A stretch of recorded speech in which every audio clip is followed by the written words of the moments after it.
My dear students, चलिए start करते हैं हम लोग lecture number 3 of irrigation engineering, your regular batch. In this हमने लास्ट लेक्चर को ख़त्म किया था, कुछ क्वेश्चंस मैंने कहा था कि आप करिए। तो पहला क्वेश्चन जो है वर्कबुक का, the best method for applying irrigation water to sandy undulating area. Sandy भी है और अंडुलेटिंग भी है, मतलब सैंड भी है और अंडुलेटेड भी है, दोनों चीज़ें हैं। तो ऐसे में which method is best? Yes, sprinkler irrigation is best. Okay. दूसरा, a sprinkler irrigation system is suitable कब? When the land gradient is steep and the soil is easily erodible. पहला ऑप्शन। दूसरा, the soil is having low permeability. Low permeability मतलब clay जैसा। Clay जैसे में preferable है या सैंड जैसे में प्रेफरेबल है? सैंड जैसे में प्रेफरेबल है, राइट? ओके, तो दूसरा ऑप्शन तो नहीं है। The water table is low. बात समझिएगा, जब वाटर टेबल लो है तब स्प्रिंकलर इरिगेशन को प्रीफर नहीं करते हैं। देखिए, वाटर टेबल लो का मतलब ये है कि वाटर टेबल काफ़ी ज़्यादा नीचे है। इसका मतलब ये है कैपिलरी राइज होकर भी इतना ऊपर तक के पानी नहीं आ पाएगा और रूट जोन अंडर नरिश्ड रह जाएंगे। देखिए, बात समझिए कि अगर हम स्प्रे के फॉर्म में पानी का डिस्चार्ज करते हैं, स्प्रिंकलर इरिगेशन में क्या है? स्प्रे है। स्प्रे के फॉर्म में अगर पानी का डिस्चार्ज करते हैं तो ये सरफेस पे रहता है और साथ ही साथ सॉइल को कुछ अंदर तक के ये नरिश भी कर देता है, मॉइस्चराइज कर देता है, लेकिन पूरी डेप्थ ऑफ रूट जोन गीली हो ये ज़रूरी नहीं है। तो जब वाटर टेबल बहुत नीचे है कि कैपिलरी राइज से भी वहाँ तक नहीं पहुँच सकता, तो ऐसे में स्प्रिंकलर इरिगेशन रिकमेंडेड नहीं है। The crops to be grown have deep roots for the same reason. अगर क्रॉप बहुत ज़्यादा डीप रूट्स वाला है, for the same reason sprinkler irrigation can not be used. Option 1 हमारा जो है वो सही है, ए आंसर।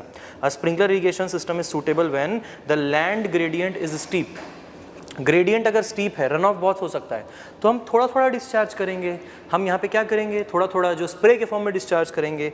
और इजीली इरोडेबल मतलब सैंडी सॉइल जिसमें कोहेजन कम रहता है, जो सैंडी सॉइल हो सकता है, तो उस तरीके का मटेरियल हम वहाँ पे स्प्रिंकलर इरिगेशन इस्तेमाल कर सकते हैं। ठीक। तीसरा देखिए, ये स्टूडेंट्स जनरली डाउट पूछते हैं, तो मैंने इस बार वर्कबुक में इसको डाल दिया। Sprinkler method of irrigation has a higher water application या यूज़ एफिशिएंसी। अब ये हायर वर्ड लिखा है। अब ये हायर और लोअर जब हम ये यूज़ करते हैं, किससे हायर किससे लोअर की बात होती है। मतलब हायर मतलब किससे हायर, लोअर मतलब किससे लोअर, तो ये कैसे समझें? तो देखिए, sprinkler method of irrigation has a higher water application efficiency. जैसे नॉर्मल मैं फ्री फ्लडिंग की बात करूं या बॉर्डर स्ट्रिप इरिगेशन की बात करूं, तो उसमें सरफेस में पानी तो भरा रहता है, तो इवेपोरेशन सरफेस से होता है, डेफिनेटली होता है। अब स्प्रिंकलर इरिगेशन में भी इवेपोरेशन होता है, बहुत ज़्यादा होता है, लेकिन एक कंपोनेंट है जो बॉर्डर स्ट्रिप या फिर बाकी मेथड्स में बहुत ज़्यादा होता है, स्प्रिंकलर इरिगेशन में वो नहीं होता है, and that is the component of deep percolation. Deep percolation क्या होता है दोस्तों? डीप पर्कोलेशन होता है percolation below the root zone. ये पर्कोलेशन है, ये अच्छी बात है, इसको इरिगेशन इंजीनियरिंग में बोलते हैं पर्कोलेशन। मतलब जब पानी इन रूट जोन तक के मूवमेंट करता है, that is percolation. What is deep percolation? Deep percolation होता है percolation below the root zone, root zone के भी नीचे चला जाना, उसको बोलते हैं डीप पर्कोलेशन। स्प्रिंकलर इरिगेशन में डीप पर्कोलेशन का फिनोमिना ऑब्जर्व नहीं होता है। पर्कोलेशन पूरे डेप्थ में हो जाए वही बहुत बड़ी बात है, डीप पर्कुलेशन तो बहुत दूर की बात है। तो ये सीपेज लॉस नहीं होता, लेकिन बाकी मेथड्स में सीपेज लॉस बहुत बड़ा लॉस हो जाता है। हम क्वेश्चंस भी जब करेंगे आगे तो ये भी देखेंगे, वहाँ पे seepage loss, run of loss, ये सब बहुत ज़्यादा हो जाते हैं। तो अगर ये हायर बोल रहा है तो किसके रिस्पेक्ट में हायर होता है आपको पता है? Higher with respect to border strip irrigation, क्योंकि देखिए दो कंपोनेंट है लॉस का, एक इवेपोरेशन है, पानी का इवेपोरेशन होना, वो तो दोनों जगह हो रहा है। स्प्रिंकलर में ऑब्वियसली ज़्यादा इवेपोरेशन हो रहा है, लेकिन जो सीपेज है वो बिल्कुल जीरो के बराबर है, ऑलमोस्ट जीरो के बराबर, या फिर ऐसा कह सकते हो है ही नहीं, जीरो ही है, मान सकते हो। और बॉर्डर स्ट्रिप या बाकी methods of irrigation, free flooding, check basin flooding में काफ़ी अच्छा खासा सीपेज हो जाता है, जो कि रूट जोन के भी नीचे चला जाता है। तो ऐसे में हाँ, पहला स्टेटमेंट हम कह सकते हैं कि चलो ठीक है, sprinkler method of irrigation has a higher water application या यूज़ एफिशिएंसी। ठीक है, हायर है किससे? अब मैंने बताया ना, वाटर एप्लीकेशन एफिशिएंसी क्या होती है? वाटर एप्लीकेशन एफिशिएंसी होती है कि जितना पानी हम डालते हैं उसका कितना पोर्शन एक्चुअली में रूट जोन में स्टोर होता है। तो हाँ, कुछ मेथड्स से बेटर है sprinkler irrigation in terms of water application efficiency, क्योंकि इसमें जो पानी का स्टोरेज होता है वो कंपैरेटिवली कुछ मेथड्स से ज़्यादा होता है। तो पहला वाला स्टेटमेंट सही बैठता है, हायर। अब ये समझना है विथ रिस्पेक्ट टू व्हाट, कुछ मेथड्स से बढ़िया है। दूसरा, sprinkler system causes less interference in cultivation and other farming operations. अब उन्हीं मेथड से कंपैरिजन करो, जिन मेथड से आपने पहले में कंपैरिजन किया ना, उन्हीं मेथड से आप कंपेयर करिए, या फिर इन जनरल भी सोचिए।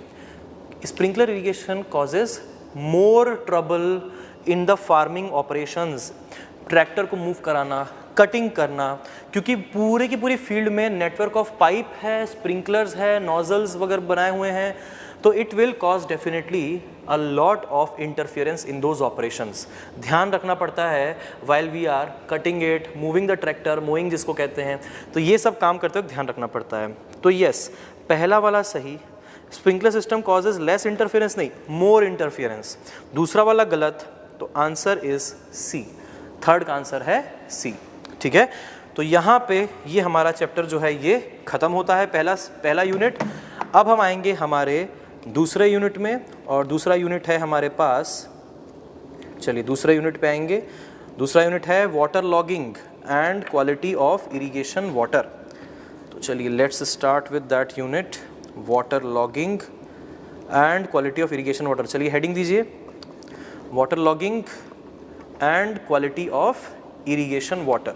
ये दो चीज़ों को पढ़ना है पहले before going into the main parts of the irrigation engineering, that is water requirement for crops. ठीक है, ये भी काफ़ी इंपॉर्टेंट है ऑब्जेक्टिव पॉइंट ऑफ व्यू से, हर चीज़ इंपॉर्टेंट है। जो सिलेबस में दिया है, मैं फिर से बता रहा हूँ, जो सिलेबस में है इंपॉर्टेंट है, जो नहीं है वो नहीं है, बस बात ही खत्म। अब सिलेबस में नहीं पूछना मेरे से कि क्या इंपॉर्टेंट है क्या नहीं है, सब पढ़ना है। हमको क्या मालूम क्या आने वाला है क्या नहीं आने वाला है, हु नोज। ठीक है ना, I always say to the students, you have to study everything, nobody knows कि क्या आने वाला है क्या नहीं आने वाला है, पूरा पढ़ के जाना है जो सिलेबस में है। ठीक है, चलो let us start with this chapter. क्या water logging and quality of irrigation water, quality of irrigation water. Quality of irrigation water will be dealt as per the recommendations given by IARI. IARI यानी कि Indian Agricultural Research Institute. ठीक है, तो चलिए पहले part first देखें। First part of our chapter is water logging. पहला part है वाटर लॉगिंग। वाटर लॉगिंग यानी कि जल भराव, वाटर लॉगिंग यानी कि जल भराव, जहाँ पे पानी जमा हो जाता है, उस फिनोमिना को कहते हैं वाटर लॉगिंग। एक क्रॉप के लिए वाटर लॉगिंग के मायने या वाटर लॉगिंग का मतलब क्या है आप बताएंगे। 3 केस दे रहा हूँ मैं आपको। केस नंबर 1 है, ये क्या है केस नंबर 1? केस नंबर 1 है, इस पर्टिकुलर केस में वाटर टेबल दिखाना है मुझे, तो दूसरा कलर ले लेते हैं।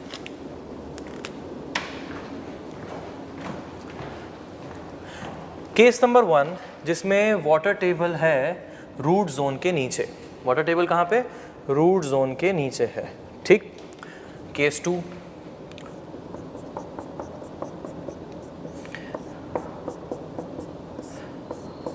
Case 2 water table root zone में आ गया, मतलब इसके नीचे पूरा पानी ही पानी है, मतलब सैचुरेटेड है कंप्लीटली। केस 3, अब आप समझ पा रहे हो कौन सा केस मैं लेने वाला हूँ। तो दैट केस इज अगर वाटर टेबल ग्राउंड लेवल के ऊपर आ गया, मतलब ये पूरा पानी से सैचुरेटेड, फील्ड भी और फील्ड के ऊपर भी पानी। ठीक है, अब बताइए कौन सा केस वाटर लॉगिंग का केस लिया जाएगा, पहला, दूसरा कि तीसरा? यहीं से क्वेश्चन में गड़बड़ी यहीं से शुरू हो जाती है आप लोगों की। सिर्फ एक ही केस है जो वाटर लॉगिंग का केस नहीं है, और वो है पहला वाला। पहला वाला case is not a case of water logging. However, the second case as well as the third case both are the cases of water logging. यहाँ भी water logging हो रही है, यहाँ भी water logging हो रही है। ध्यान दीजिएगा, water logging is not simply कि आपको ऊपर से पानी भरा हुआ दिखेगा तो ही water logging कहा जाएगा, ऐसा नहीं है। Water logging is said to be caused when any part of the plant, चाहे वो रूट हो या फिर उसके ऊपर का हिस्सा हो जो हमें दिखता है, Waterlogging is said to be caused when any part of the plant gets submerged under water. ठीक है, when any part of the plant gets submerged under water, that phenomena is called as waterlogging. ये भी waterlogging है, ये भी plant को क्षति पहुंचाएगा, ये भी पहुंचा सकता है, ये तो पहुंचाता ही है। अब यहाँ पे हम किन क्रॉप्स की बात कर रहे हैं? जो राइस जैसे नहीं है, जो 95% दूसरे क्रॉप्स हैं ना, उनकी बात हो रही है इन जनरल। राइस के लिए तो ये तो बढ़िया है, ऐसा कर दोगे तो राइस के लिए बढ़िया ही है, लेकिन ऐसा हम लोग बाकी क्रॉप्स के लिए ऐसा नहीं कह सकते। तो हम वो चीज़ बता रहे हैं जो जनरलाइज्ड है, ठीक है। अब यहाँ पे हमें देखना है दो चीज़ें, वाटर लॉगिंग के क्या क्या कॉजेज़ हो सकते हैं और वाटर लॉगिंग के क्या क्या इफ़ेक्ट्स हो सकते हैं। Causes and effects of water logging, causes and effects, क्या क्या कारण हो सकते हैं। चलिए आप खुद ही सोचिए एक के बाद एक। सबसे पहले तो हमें समझ में आ रहा है कि वाटर लॉगिंग का कारण होगा ओवर इरिगेशन करना, बहुत ही इंटेंसली इरिगेशन करना। तो over and intensive irrigation is definitely one of the cause of water logging. क्यों? क्योंकि किसी एरिया में अगर बहुत ज़्यादा पानी हमें डालने की एक कंटिन्यूस ऑपरेशन हम कर ही रहे हैं, बहुत टाइम से, सालों से उसमें इसी तरीके से होता है, तो उस एरिया का वाटर टेबल धीरे धीरे राइज कर जाएगा। जब वाटर टेबल धीरे धीरे राइज करेगा तो वाटर लॉगिंग की समस्या आ जाएगी। दूसरा होता है फ्लड का आना, कहीं फ्लड वर्ड आ गया तो वाटर लॉगिंग हो जाती है। रेनफॉल बहुत ज़्यादा एक्सेसिव हो जाना, अगर एक्सेसिव रेनफॉल हो गई तो वाटर लॉगिंग हो जाती है। सीपेज हो सकता है। सीपेज कहाँ से हो सकता है? सीपेज फ्रॉम हायर एलिवेशंस हो सकता है, ऊपर इलाकों से सीपेज होके, ये जो है seepage from higher elevations canals से भी आ सकता है। जो मान लो कहीं पे, जैसे मान लो ये एक रीजन है जहाँ पे फील्ड है, थोड़ा निचला हिस्सा है, और कैनाल मान लो थोड़े ऊपर वाले हिस्से में है, ये है हमारा कैनाल। तो अगर ऐसा कुछ है, यहाँ पे है कैनाल इस तरीके से, तो अब ऐसा हो सकता है कि अगर मान लीजिए अनलाइंड कैनाल है, अनलाइंड मतलब मिट्टी का बना हुआ कैनाल है, अनलाइंड है, किसी ने भी बना के रखा होगा, शायद गवर्नमेंट डिपार्टमेंट का नहीं हो, लोकली गांव वालों ने बना दिया हो, तो ऐसे में ये सीपेज होते होते ये इस एरिया को वाटर लॉग कर सकता है, भले ही सरफेस पे ना हो, यहाँ हो सकता है रूट जोन में आ जाए, तो ऐसे वाटर लॉगिंग हो सकती है किसी हायर एलिवेशन से रन ऑफ होते हुए। सीपेज भी कह सकता हूँ मैं, ज़रूरी नहीं है सीपेज ही हो, ऊपर से, ऊपर में अगर बरसात हो रही है तो वहाँ से पानी नीचे आ सकता है, तो रन ऑफ भी हो सकता है। तो सीपेज एंड रन ऑफ कह सकते हैं from higher elevations and canals. तो ये सब कारण हो सकते हैं हमारे वाटर लॉगिंग के। क्या क्या इफ़ेक्ट्स हो सकते हैं? इफ़ेक्ट्स में सबसे पहली चीज़ तो ये है कि यील्ड जो होगी वो हमारी पैदावार कम हो जाएगी, हमारी फील्ड कम प्रोडक्टिव कहलाएगी, यील्ड कम हो जाएगी। दूसरा, हम जानते हैं कि अगर मान लीजिए बहुत समय तक कैसे वाटर लॉगिंग बनी रहती है, सरफेस के ऊपर पानी भरा रहता है, तो इससे अनसैनिटरी कंडीशंस बनती हैं कि नहीं।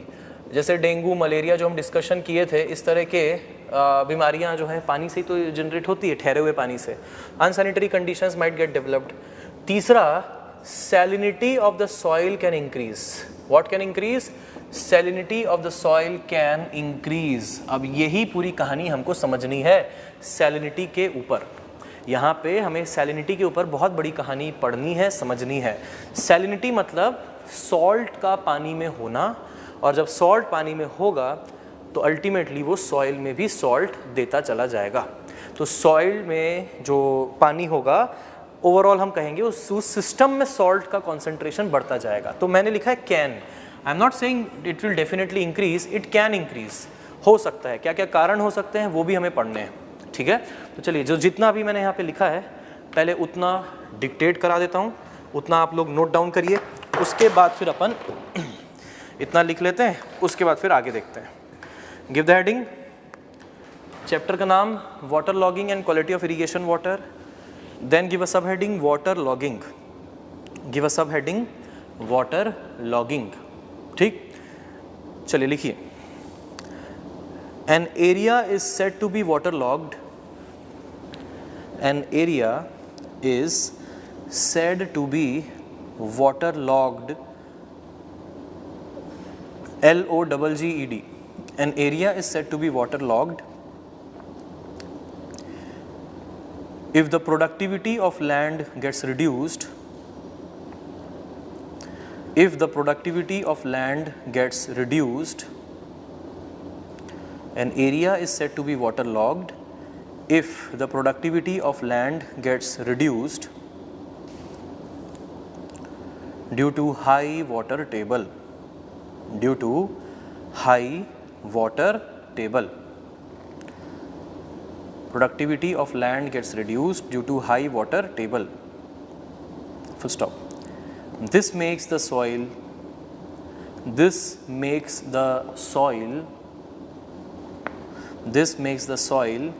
ill aerated, ill aerated, AERATED, मतलब सॉइल में हवा की कमी, क्योंकि रेस्पिरेशन करने के लिए रूट को चाहिए हवा भी, तो this makes the soil ill aerated.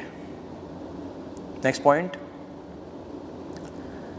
Water logging is said to be caused, water logging is said, SAID, said to be caused, water logging is said to be caused even if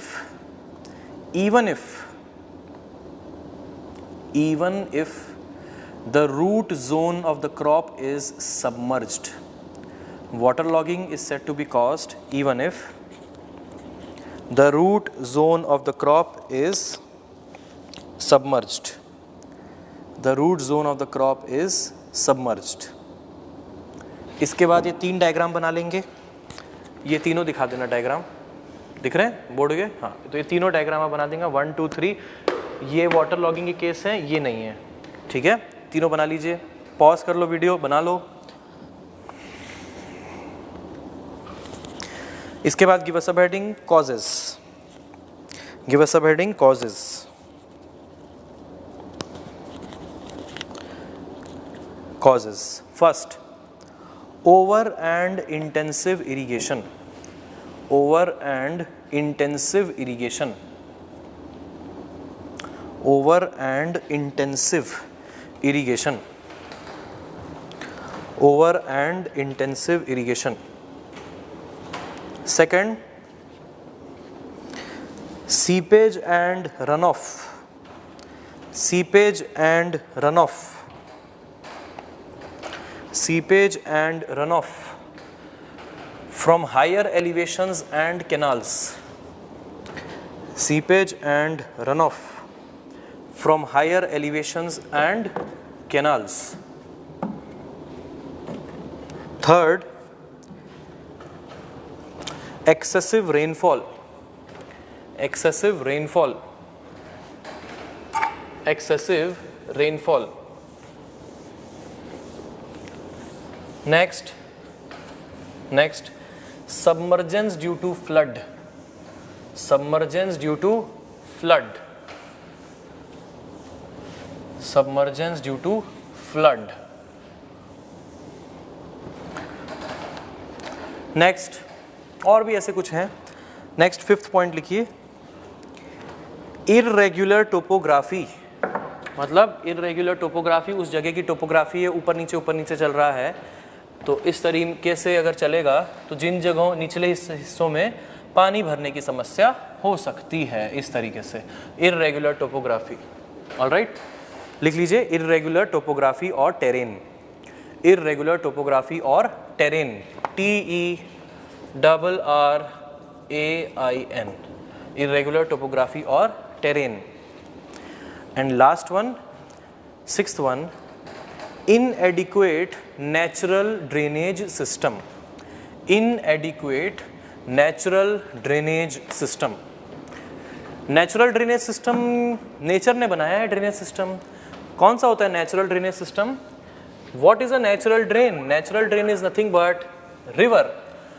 तो अगर उस जगह की river इतना discharge carry नहीं कर सकती है जितना फ्लड वर्ड के दौरान आ सकता है, तो अब ऐसे में उस जगह पे बाढ़ आ जाएगी, पानी भर जाएगा, वाटर लॉगिंग हो जाएगी. तो inadequate natural drainage system. Natural drainage मतलब नेचर का अपना तरीका है पानी को ड्रेन आउट करने का, और नेचर ने बनाए हैं रिवर्स. तो इनएडिक्वेट नेचुरल ड्रेनेज सिस्टम मतलब रिवर्स की inadequacy to carry that much amount of discharge which leads to water logging. Right, इसके बाद give a sub heading effects of water logging. Sub heading effects of water logging. Effects में पहला लिखिएगा, effects of water logging में first one, productivity of agricultural field reduces. Productivity of agricultural field reduces. Productivity of agricultural field reduces. Second, it may lead to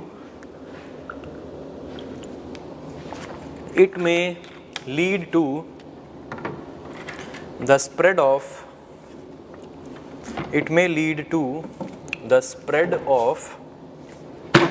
waterborne diseases. It may lead to the spread of waterborne, B-O-R-N-E, waterborne diseases. Third, it can increase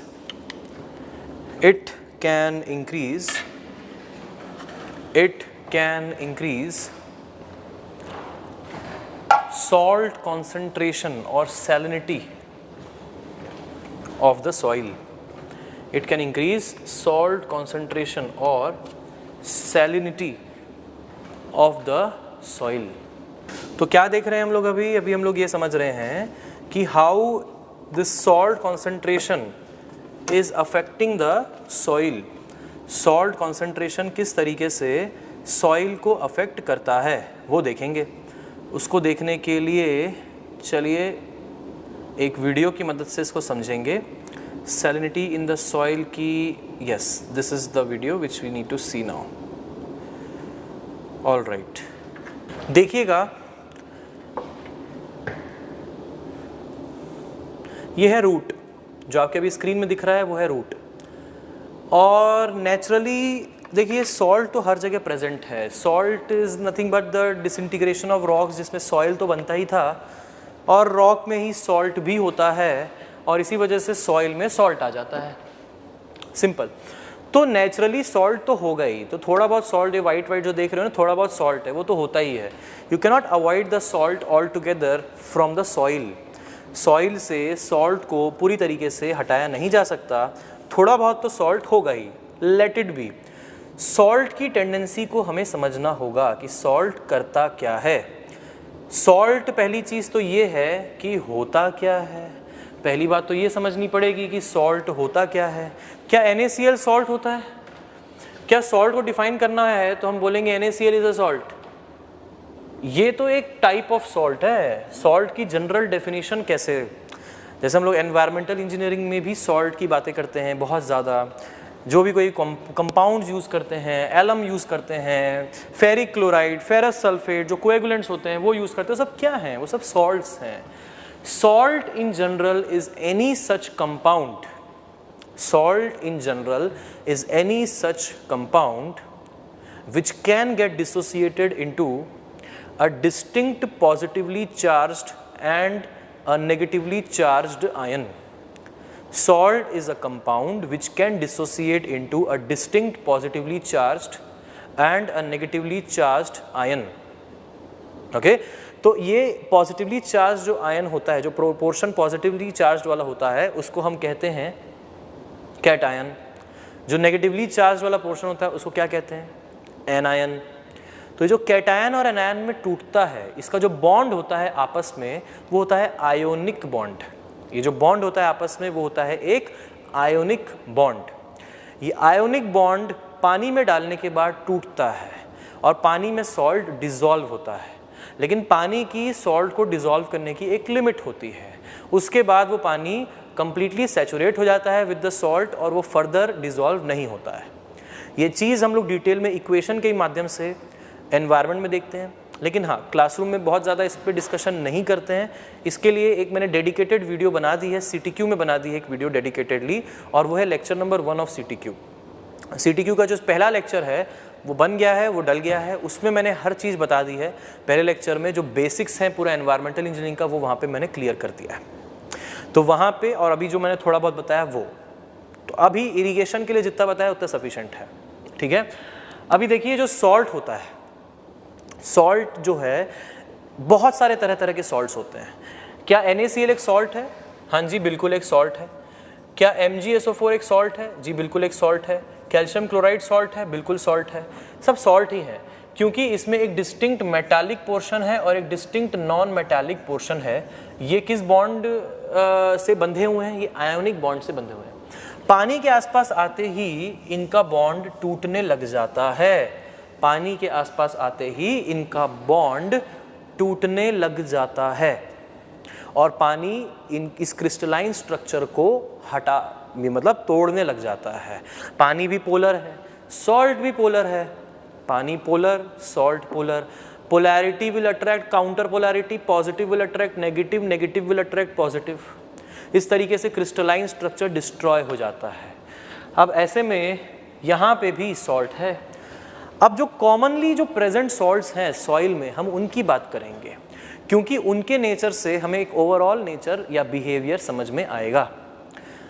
जो salts present हो सकते हैं वो तो बहुत सारे तरह के होते हैं, लेकिन इनमें भी जो प्रीडोमिनेंटली प्रेजेंट होते हैं, कहने का मतलब है जो 95-98% से भी ज़्यादा प्रेजेंट है, मतलब आप बाकियों का बिहेवियर इंडिविजुअली देखोगे तो वो आधा परसेंट 1% ही सॉल्ट है।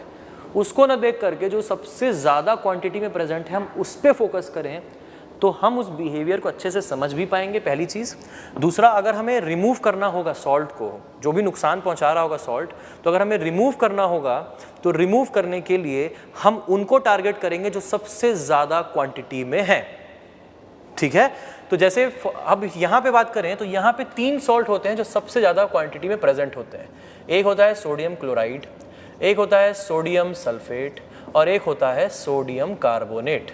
ये जो 3 सॉल्ट होते हैं दोस्तों, ये सबसे ज़्यादा क्वांटिटी में प्रेजेंट होते हैं नेचुरल सॉइल में। ये नेचुरल सॉइल में सबसे ज़्यादा क्वांटिटी में यही प्रेजेंट होते हैं। मतलब अगर आप पूरा सॉल्ट एनालिसिस करोगे तो उसमें आपको 95% से भी ऊपर ये तीनों सॉल्ट मिलेंगे और बाकी 5% बाकी 100 तरह के सॉल्ट होंगे। तो इसी कारण हम इनके बिहेवियर पे ज़्यादा फोकस करते हैं। अब इस वीडियो में फिलहाल सोडियम क्लोराइड को बताया है। जैसे सोडियम क्लोराइड है वैसे ही आप सोडियम कार्बोनेट और सोडियम सल्फेट को भी आप देख सकते हैं। तो चलिए, I will play the video now. देखिए, सलाइन सॉइल, बहुत सारी सॉल्ट प्रेजेंट है इसमें। इन्होंने सोडियम क्लोराइड को दिखाया है, एक को समझाया है, इसी तरीके से बाकियों को भी समझ सकते हैं। सॉल्ट के क्रिस्टल्स बहुत सारा पानी एब्जॉर्ब भी कर लेते हैं और साथ ही साथ पानी में घुल भी जाते हैं। पानी के साथ साथ ये मिल जाते हैं। सोडियम को बहुत सारा पानी अपनी तरफ अट्रैक्ट कर लेता है, क्लोराइड को, तो इससे इसका क्रिस्टलाइन स्ट्रक्चर जो है टूटने लगता है। ये क्रिस्टलाइन फॉर्म में जुड़े हुए थे, अब पानी आया, ये भी पोलर है।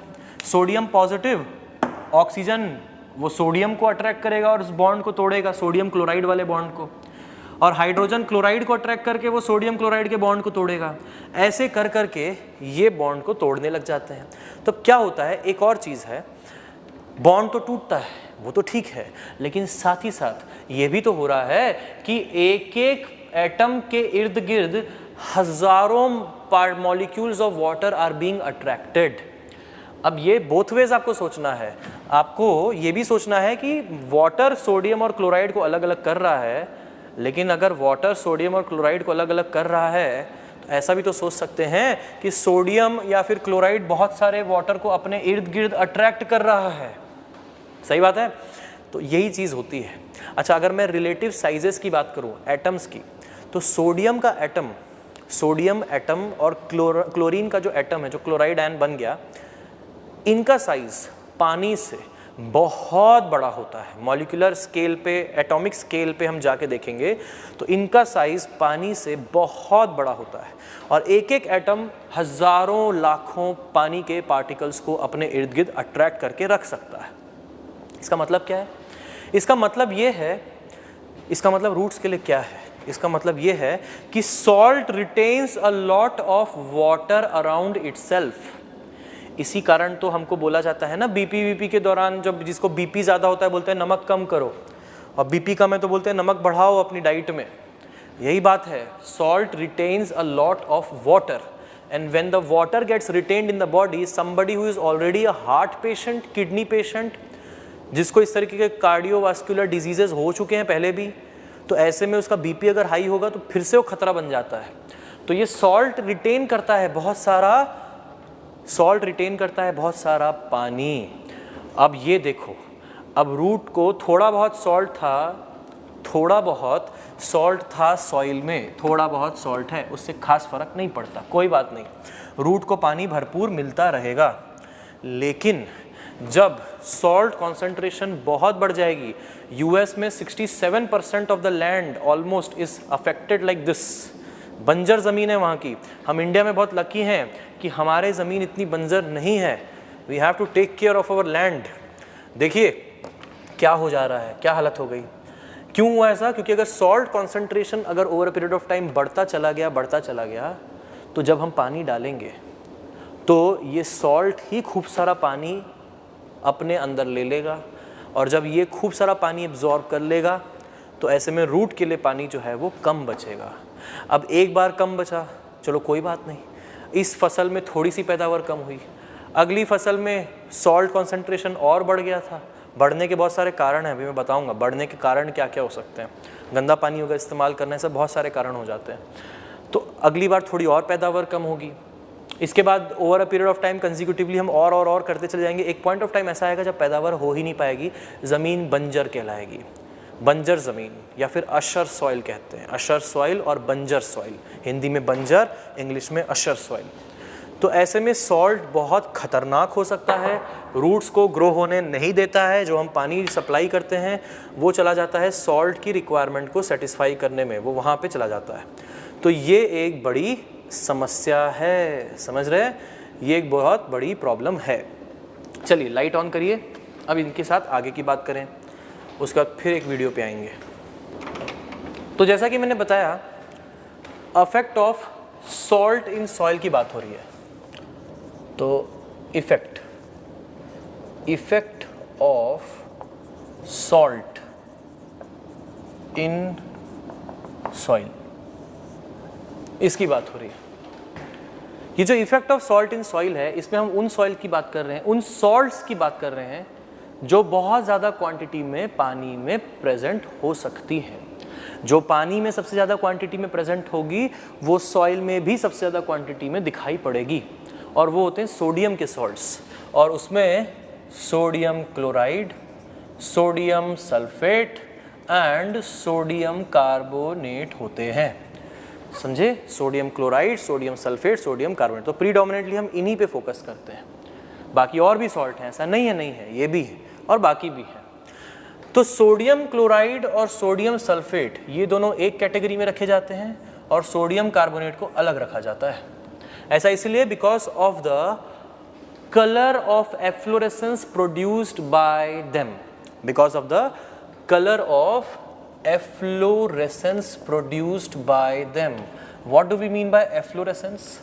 एफ्लोरेसेंस होता है कि जब ज़मीन से पानी इवेपोरेट कर जाता है तो वो सॉइल के क्रिस्टल्स छोड़ जाता है। जब ज़मीन से पानी इवेपोरेट कर जाता है तो वो सॉइल के क्रिस्टल्स सरफेस पे छोड़ जाता है। तो ऐसे क्रिस्टल सरफेस पे रह जाते हैं।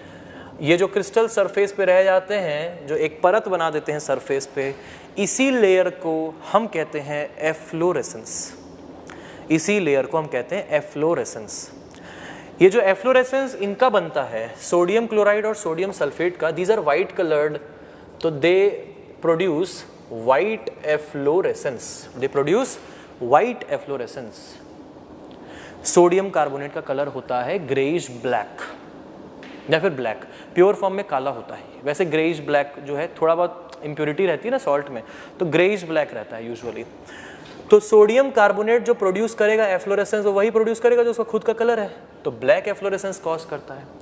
इसी कारण इन दोनों सॉल्ट्स को हम कहते हैं वाइट अल्कली, इन दोनों सॉल्ट्स को हम कहते हैं वाइट अल्कली, और सोडियम कार्बोनेट को हम कहते हैं black alkali. Black alkali, alkali क्यों? Because sodium is an alkali metal, है लीना की रुबीना के साथ फ्रेंडशिप। किसके साथ फ्रेंडशिप हुई? लीना की रुबीना के साथ। क्या बता रहा हूँ मैं यहाँ पे मैं पीरियोडिक टेबल का पहला ग्रुप बता रहा हूँ, हाइड्रोजन लिथियम सोडियम वाला। तो उसमें सोडियम है पहला, और पहले ग्रुप में जो मेटल्स होते हैं उनको क्या बोलते हैं? Alkali metal. इसी वजह से ये है वाइट अल्कली और ये है ब्लैक अल्कली। ठीक है, तो white alkali, black alkali, because of the efflorescence caused by them.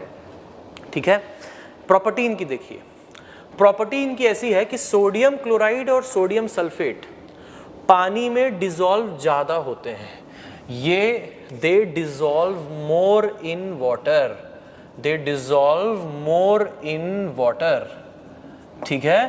But ये जो सोडियम कार्बोनेट है it dissolves less in water, sodium carbonate कम डिसॉल्व करता है पानी में, it dissolves less in water, dissolves less in water, ठीक है। तो it dissolves more in water, it dissolves less in water. तो क्यों हम डिसोल्यूशन की बात कर रहे हैं यहाँ पे, क्यों जानना चाहते हैं इस सॉल्ट की सॉल्युबिलिटी, इसके पीछे का एक रीज़न है और वो रीज़न हम लोग समझेंगे थोड़ी देर में। बट अभी तक हम जितना पढ़े हैं उतना हम लोग नोट डाउन करेंगे, ठीक है। Give the heading effect of salt in soil. चलिए लिखिए इसमें, start writing. The most common examples of, write down, the most common examples of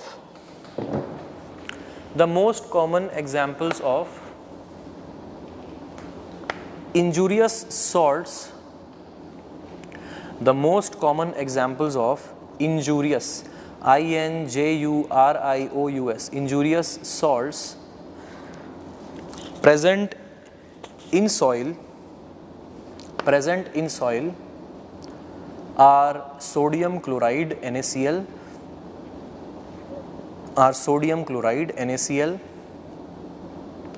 comma sodium sulfate Na2SO4, sodium sulfate Na2SO4 and sodium carbonate Na2CO3, and sodium carbonate Na2CO3. Next point wise लिखेंगे। Next point, the phenomena of salts forming, the phenomena of salts forming, the phenomena of salts forming a thin crust, the phenomena of salts forming a thin crust on the surface, thin crust on the surface after the evaporation of water, after the evaporation of water from the surface, after the evaporation of water,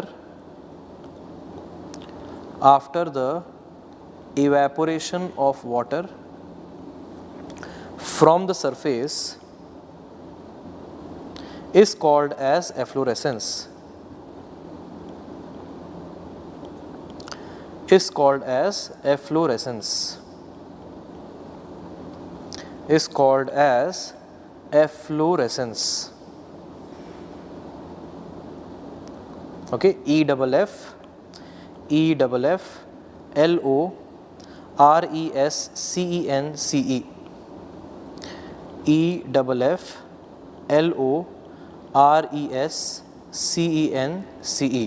efflorescence. Next point, NaCl and Na2SO4, NaCl and Na2SO4 are called as white alkali. NaCl and Na2SO4 are called as white alkali,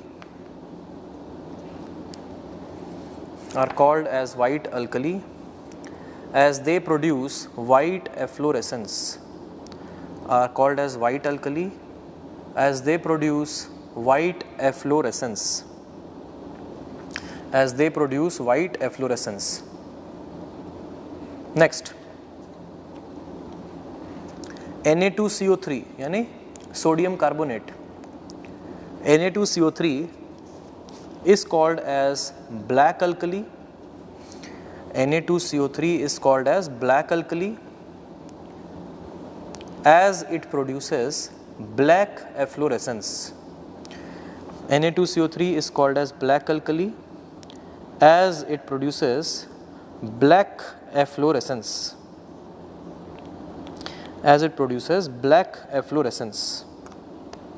Next,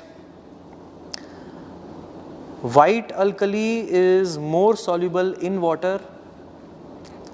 White alkali is more soluble in water.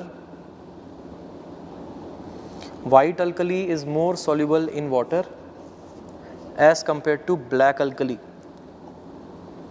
White alkali is more soluble in water as compared to black alkali.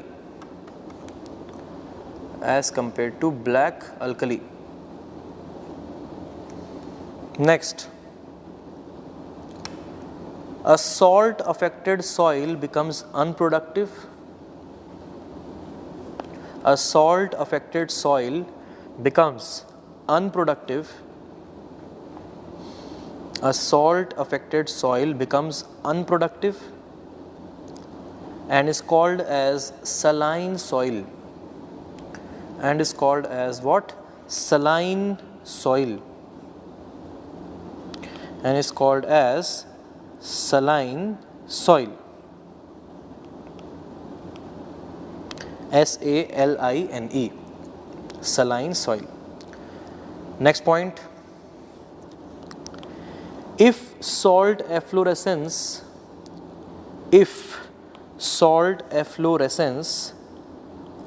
continues,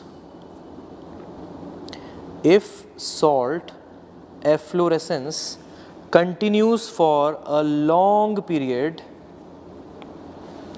if salt efflorescence continues for a long period, thereby making soil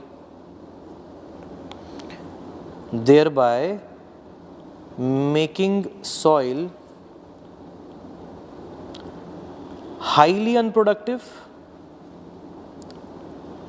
thereby making soil highly unproductive, comma, it is called as क्या? बंजर और अशर soil. बंजर हिंदी में, वैसे बंजर word भी Oxford dictionary में ऐड हो गया है. सो बंजर और अशर soil, it is called as बंजर और अशर, USHER, बंजर. तो बंजर और अशर सॉइल, इस तरह के सॉइल को हम कहते हैं बंजर या फिर अशर soil. All right, so this is the basic. Now coming to the next thing, that is, so is there any way out? क्या कोई तरीका है कि इस बंजर ज़मीन में वापस से वैसी ही फसलें उगा सकें जैसे पहले उगाया करते थे? Yes, तरीका है, बहुत अच्छा तरीका है रिक्लेमेशन करने का. इसको कहते हैं रिक्लेमेशन, इस प्रोसेस को कहते हैं reclamation. So let us understand reclamation of salt affected soil. Salt affected soil को कैसे रिक्लेम किया जा सकता है, कैसे हम वापस से उसमें कोई ना कोई क्रॉप ग्रो कर सकते हैं, कैसे कर सकते हैं. इसको रिक्लेम करने का जो प्रोसेस होता है इसको कहते हैं leaching. That process is called as what? Leaching. Leaching process को हमें समझना होगा और इसको फिर बाद में हम लोग न्यूमेरिकली भी देखेंगे. ठीक है, लीचिंग प्रोसेस क्या होता है, चलिए आइए समझते हैं. लीचिंग प्रोसेस को समझने के लिए हम एक काम करेंगे, हम एक वीडियो पे फिर से आएंगे और फिर समझेंगे. चलिए, before going into that video, पहले मैं थोड़ा सा आपको बता दूं. इस लीचिंग प्रोसेस में हम यूज़ करते हैं गुड क्वालिटी वाटर का. हम यूज़ करते हैं गुड क्वालिटी. इसकी quality as per the Indian Agricultural Research Institute standards define होती है. गुड क्वालिटी, ऐसी किसी भी वाटर से लीचिंग नहीं होती, गुड क्वालिटी वाटर से लीचिंग होती है. इसमें गुड क्वालिटी वाटर में पहले से जो सॉल्ट होता है वो काफ़ी कम होता है, या कह सकते हो ना के बराबर होता है. जब किसी भी फील्ड में एफ्लोरेसेंस पाया जाता है, मतलब ये है कि उस फील्ड में सॉल्ट बहुत है, तभी ना सरफेस से जब पानी गया, इवेपोरेट हुआ, तो यहाँ पे पैचेस, इस तरीके के एफ्लोरेसेंस के पैचेस मिल गए.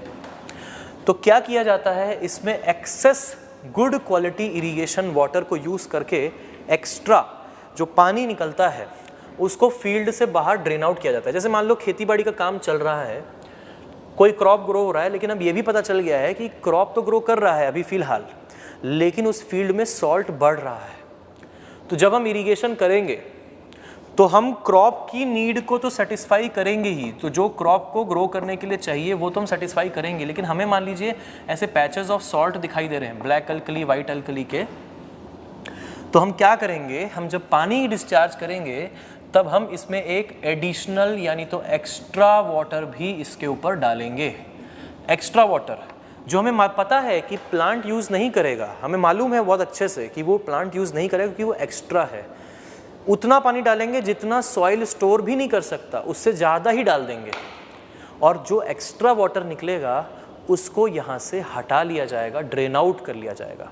ड्रेन आउट करने के लिए एक साइंटिफिक तरीका होता है विद द हेल्प ऑफ सब surface drainage system. What do mean by that? सब सरफेस ड्रेनेज सिस्टम। शुरुआत में जब ये बनाया गया था तो यहाँ पे जो यूरोपियन कंट्रीज़ हैं वहाँ पर टाइल्स की मदद से ये काम किया जाता था, टाइल ड्रेनेज सिस्टम इसको बोलते थे। लेकिन बाद में टाइल के बाद फिर पीवीसीज आने लग गए, ठीक है, उसका other materials, other durable materials, geosynthetic materials आने लग गए। तो ऐसे में फिर बाद में ये टाइल वर्ड का यूज़ ना करके टाइल ड्रेनेज पहले बोलते थे, अब इसको नॉर्मली सब सरफेस ड्रेनेज बोलते हैं, क्योंकि पहले यूजुअली इसमें टाइल्स का इस्तेमाल होता था। अब इसमें क्या करते हैं हम स्पेशल पाइप्स होते हैं, उन स्पेशल पाइप्स को फील्ड के नीचे पहले से ही इंस्टॉल कर देते हैं। उन स्पेशल पाइप्स को फील्ड के नीचे पहले से ही इंस्टॉल कर देते हैं। ये ग्राउंड सरफेस के नीचे है, ये पूरा ग्राउंड सरफेस के जो है ना दोस्तों, ये सब उसके नीचे है, ठीक है। इस तरीके से हम ये पाइप्स को इंस्टॉल कर देते हैं ग्राउंड सरफेस के नीचे। हमारी कंट्री में जो इस तरह के पाइप्स मैन्युफैक्चर करने वाली कंपनी है, जिसको भाई प्रमोट करते हैं, भाई कौन, भाई सलमान भाई, वो प्रमोट करते हैं ना, कौन सा पाइप? Astral pipe. यस, तो Astral pipe is the company which makes the sub surface drainage system in our country. इनकी वेबसाइट में जाएंगे आप, इनकी वेबसाइट में फ्रंट पेज पे ही आपको सब surface drainage system agricultural solutions में मिलेगा।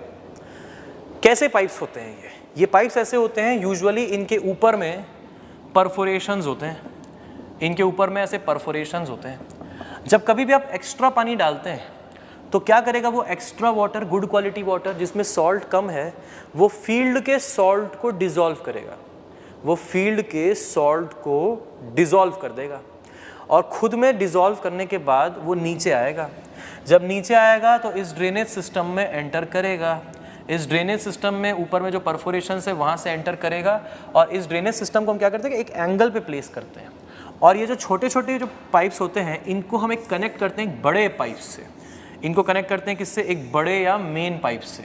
इस तरीके से जो छोटे छोटे पाइप्स, फील्ड के बाहर एक बड़ा पाइप भी है, मेन पाइप, वो हो जाता है। तो इन सब से पानी लेने के बाद, इनमें कलेक्ट करने के बाद ये फिर ये फील्ड से बाहर निकाल लिया जाता है। इस तरीके से एक प्रॉपर सिस्टमैटिक वे में एक फील्ड में हम एक्स्ट्रा वाटर का डिस्चार्ज करते हैं। और ऐसा नहीं कि फिर इसको हम लोग जाने दिए और ग्राउंड वाटर टेबल में जाने दिए। अगर ग्राउंड वाटर टेबल में सॉल्टी वाटर गया तो वही तो घूम फिर के कर्मा के जैसे वही चीज़ फिर क्या होगी, ऊपर आएगा और वापस फील्ड में फिर से सॉल्ट क्रिएट कर देगा। तो हम यहाँ पे जो हटा रहे हैं ऊपर से पानी, मेक श्योर करना है कि उसको फील्ड से बाहर ही निकाला जाए। फील्ड से बाहर निकाल करके इसको या तो हम लोग किसी सीवेज ट्रीटमेंट प्लांट में भेज सकते हैं, किसी गंदे पानी के नहर में बहा सकते हैं। ऐसे करके इसको उस एरिया से हटाना ज़रूरी रहता है। तो इस तरीके का एक सब सरफेस ड्रेनेज सिस्टम होता है और इस पूरे प्रोसेस को कहते हैं लीचिंग। इंटरव्यूज़ में पूछा जाता है लीचिंग क्या है। यहाँ पे आप आधा आंसर देते हैं और फिर आपको लगता है कि आपने आंसर सही दे दिया, जो कि गलत होता है। इंटरव्यू में जो क्वेश्चन आता है लीचिंग के बारे में पूछा जाता है, leaching is not only applying excess good quality water to dissolve the salt. Leaching is not only applying excess good quality irrigation water to dissolve the salt. It is also to remove that extra water which you have applied. आपको जो extra आपने apply किया है उसको भी हटाना पड़ेगा। ये पूरा प्रोसेस है लीचिंग का कि एक्स्ट्रा वाटर डालो, सॉल्ट को डिसॉल्व कराओ, नीचे आने दो और उसके बाद फिर इसको बाहर निकाल लो। ये पूरा ग्रेविटी बेस्ड सिस्टम होता है, पंप की ज़रूरत नहीं पड़ती है। हम जहाँ से भी फील्ड में इंस्टॉल करते हैं तो सब कुछ एक पर्टिकुलर स्मॉल एंगल, जैसे हमारे वॉशरूम्स होते हैं जिनमें कि एक स्लाइट एंगल होता है, तो जहाँ भी पानी गिरे तो वो आउटलेट की तरफ ही जाता है। इसी तरीके से ये भी स्लाइट एंगल पे प्लेस्ड होते हैं। जनरली 1:100 से 1:150 का एंगल होता है स्लोप, लॉन्गिट्यूडनल स्लोप। तो इस लॉन्गिट्यूडनल स्लोप के चलते ये पूरा पानी बाहर अपने आप निकल जाता है। तो पंप की ज़रूरत नहीं रहती है, वन टाइम इन्वेस्टमेंट होता है जिसको फील्ड में रूट जोन के नीचे लगाना पड़ता है। रूट जोन में नहीं, रूट जोन के नीचे। रूट जोन में अगर लगा दिए तो क्या दिक्कत होगा, सोचिए। रूट जोन के नीचे लगाएंगे, अगर मान लीजिए रूट जोन है और हमारा जो पाइप है वो यहाँ पे है, यहाँ पे हमने पाइप लगा दिया, तो अब क्या होगा, ये पाइप जो होगा ना ये पानी को निकालेगा ज़रूर, ये पानी को निकालेगा, लेकिन वो अपने लेवल तक ही तो निकाल पाएगा। अपने से नीचे वाले लेवल का पानी वो छोड़ देगा और वाटर लॉगिंग बनी रहेगी, तो सॉल्ट का इफेक्ट अभी बना रहेगा। इसी वजह से रूट जोन के नीचे होता है। रूट जोन के नीचे होने से होता ये है कि बहुत सारा पानी निकल जाता है, रूट जोन में सॉल्ट कॉन्सेंट्रेशन कम हो जाती है। तो ultimately this is our aim in the leaching process. अब बात ये आती है कि अब यहाँ पे दो तरीके के अल्कली हैं, एक है वाइट अल्कली और एक है ब्लैक अल्कली। एक है वाइट अल्कली और एक है ब्लैक अल्कली। अब वाइट अल्कली जैसे कि प्रॉपर्टी है कि white alkali is more soluble in water, जो मैंने आपको बताया। तो मतलब वाइट अल्कली की अगर लीचिंग करेंगे, अगर ऊपर में एफ्लोरेसेंस वाइट है तो खुश हो जाना है, लीचिंग इसकी इफेक्टिवली हट जाएगी और सॉल्ट हट जाएगा और वापस से ज़मीन में कुछ ना कुछ उगाया जा सकता है। लेकिन अगर ब्लैक अल्कली होगी जो डिसॉल्व नहीं होती, ये सोडा है, soda ash, Na2CO3, that is black alkali. ये है दोस्तों सोडा ऐश। क्या है ये है सोडा ऐश, सिंपली सोडा भी कहते हैं। एक मेथड भी होता है, एनवायरमेंटल इंजीनियरिंग में हम लोग पढ़ेंगे इसको, एकदम डेप्थ में जाकर के पढ़ेंगे, और वो होता है lime soda method. Lime soda method में ये जो सोडा हम लोग डालते हैं, लाइम डालते हैं पानी में ट्रीटमेंट के लिए, हार्डनेस रिमूव करने के लिए, हार्डनेस को रिमूव या रिड्यूस करने के लिए। तो ऐसे में हमें बहुत तेजी से इसको मिलाना भी पड़ता है, फ्लैश मिक्सिंग करानी पड़ती है, फास्ट मिक्स, मतलब एनर्जी दे करके इनको घोलना पड़ता है, डिसॉल्व करना पड़ता है, ऐसे ही डिसॉल्व नहीं होते। अब यहाँ पे तो हम एनर्जी दे के घुमा नहीं सकते, तो फील्ड है। ट्रीटमेंट प्लांट में तो कर दे रहे थे, सोडा को डिसॉल्व करने के लिए फ्लैश मिक्सर लगा दिए, कोएगुलेंट टैंक, कोएगुलेशन टैंक, लेकिन यहाँ पे तो ऐसा नहीं कर सकते। तो यहाँ पे ये लीचिंग में घुलेगा नहीं।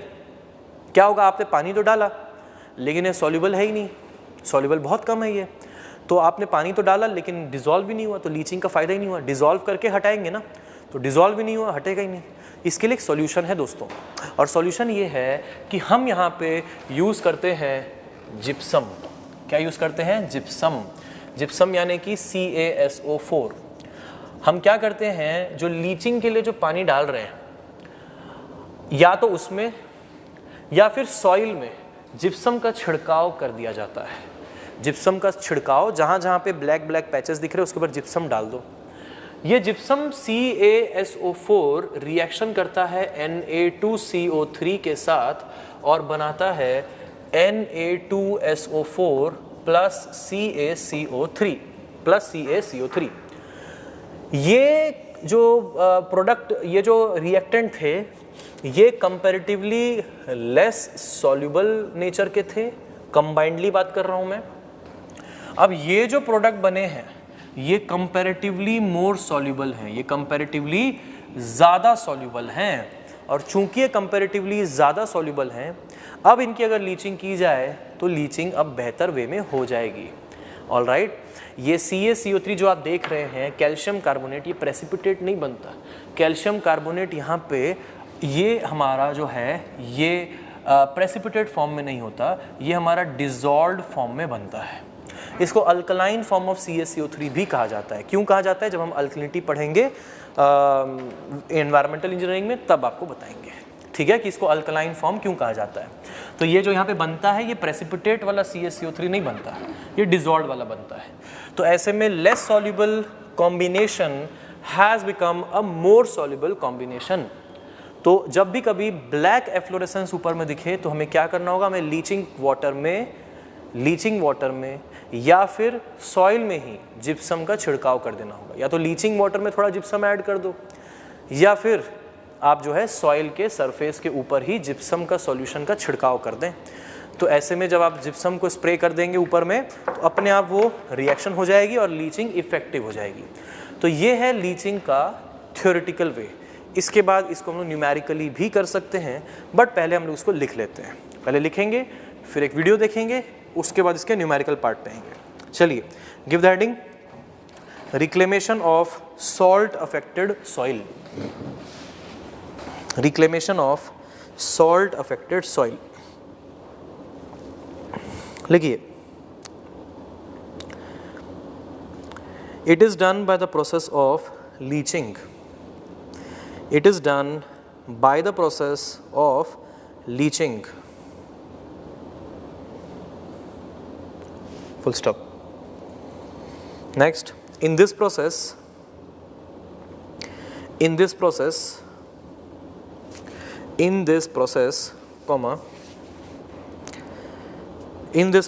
comma, the land is flooded with,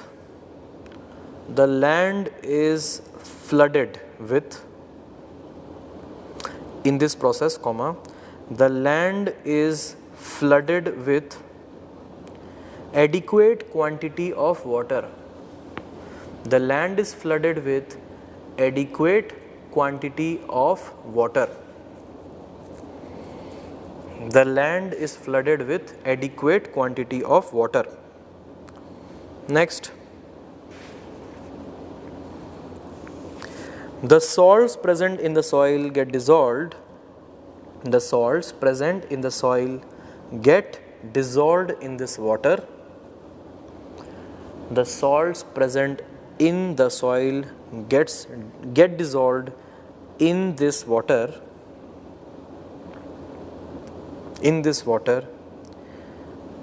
Thereby removing the salts from the top surface. Thereby removing the salt from the top surface.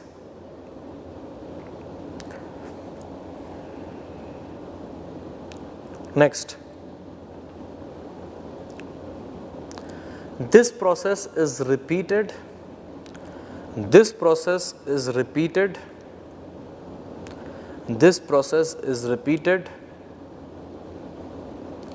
until the salts in the top layer of the land. This process is repeated until the salts in the top layer of the land, until the salts in the top layer of the land are reduced to such an extent, EXTENT,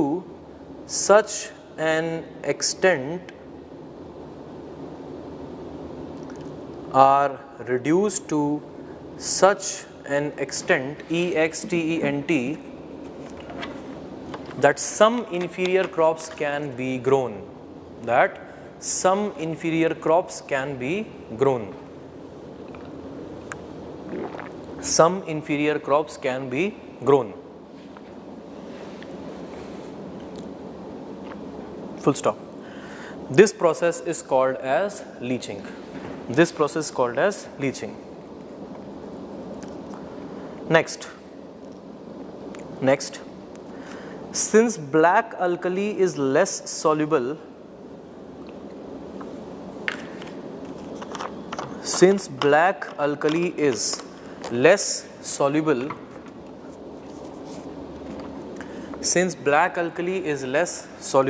comma, it is more harmful. Since black alkali is less soluble, comma, it is more harmful as it becomes difficult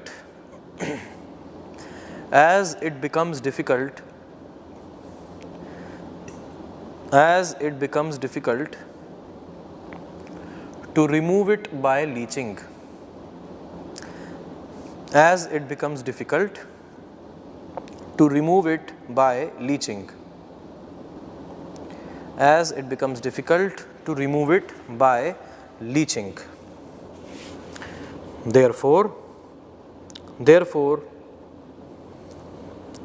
to remove black alkali, therefore to remove black alkali, comma,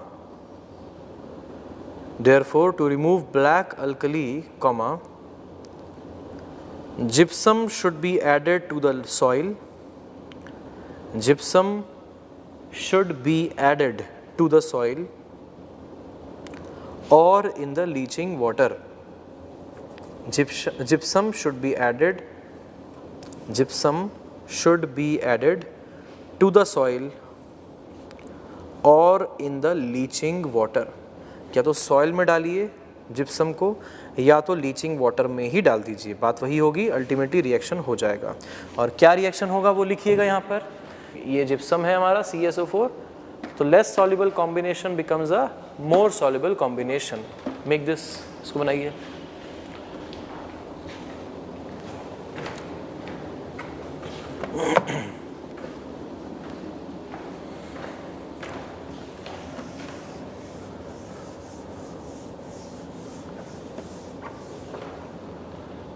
अब ये बनाएंगे, ठीक है, ये सब जो है ना, ये सब ही बनाएंगे फिर से, और तब इसको सब सरफेस ड्रेनेज सिस्टम को फिर से बनाएंगे, ठीक है, न्यूमेरिकली। तो इसी कारण अभी के लिए इसको बनाने की ज़रूरत नहीं है, वो वाला लिख लिए होगे, है ना, ठीक है। तो ये हुई बात। अच्छा, कभी कभी ऐसा भी हो सकता है कि सॉइल हो सकता है एसिडिक हो जाए, कभी कभी ऐसा होता है ना, बोलते हैं पहली बारिश जो रहती है उसमें भीगना नहीं चाहिए। क्यों बोलते हैं यूजुअली ऐसा? क्योंकि पहली बारिश में यूजुअली एसिड रेन का भी खतरा बना रहता है ना, और भी पैथोजेंस जो सस्पेंडेड रहते हैं वो सब भी नीचे आते हैं, है ना, हार्मफुल गैसेस होती हैं, सब वॉश डाउन होता है नीचे। तो ऐसा भी हो सकता है कि कभी कभी ना सॉइल हो जाए एसिडिक, जैसे पहली रेनफॉल के बाद हो सकता है, तो टॉप लेयर एसिडिक हो सकता है, तो सॉइल में एसिड बहुत ज़्यादा हो जाए। इससे एसिड से होता है क्रॉप बर्निंग, एसिड से होती है क्रॉप बर्निंग बोलते हैं, मतलब जल नहीं रहे क्रॉप, लिटरली नहीं जल रहे, क्रॉप बर्निंग मतलब लीफ में और रूट्स में, स्टेम्स में एक इस तरह का बर्न जैसा दिखता है एसिड्स की वजह से, जहाँ जहाँ पे एसिड पड़ता है। तो ऐसे में इसको अवॉइड करने के लिए क्या करना चाहिए, कोई तरीका? अगर एसिड अगर है, मान लीजिए H2SO4 है, ठीक है, HNO3 है, ठीक है, HCl है, इस तरह का स्ट्रॉन्ग एसिड्स वगैरह आ गए हैं, तो अब यहाँ पे इसको न्यूट्रलाइज करने के लिए, एसिड को न्यूट्रलाइज करने के लिए चाहिए होता है, ठीक समझ रहे हो, बेस, राइट? तो बेस चाहिए होगा। तो तब हम क्या करते हैं, तब हम यहाँ पे इरिगेशन वाटर जिससे इरिगेट कर रहे होते हैं, उस इरिगेशन वाटर में थोड़ा सा चूना मिला देते हैं, लाइमस्टोन मिला देते हैं, उससे अपना काम बन जाता है। तो एसिड बेस न्यूट्रलाइज हो जाता है, और ऐसे में एसिडिक सॉइल जो है बेस पड़ने के बाद उसमें कोई भी नुकसान नहीं होता, ठीक है। तो नोट में लिखिए इस पॉइंट को, ये बहुत बड़ी प्रॉब्लम नहीं है, ये कभी कभी हो सकती है किसी किसी जगह पर, हर जगह पर भी नहीं, इसी कारण इसको नोट में लिखते हैं। नोट में लिखिए, समटाइम्स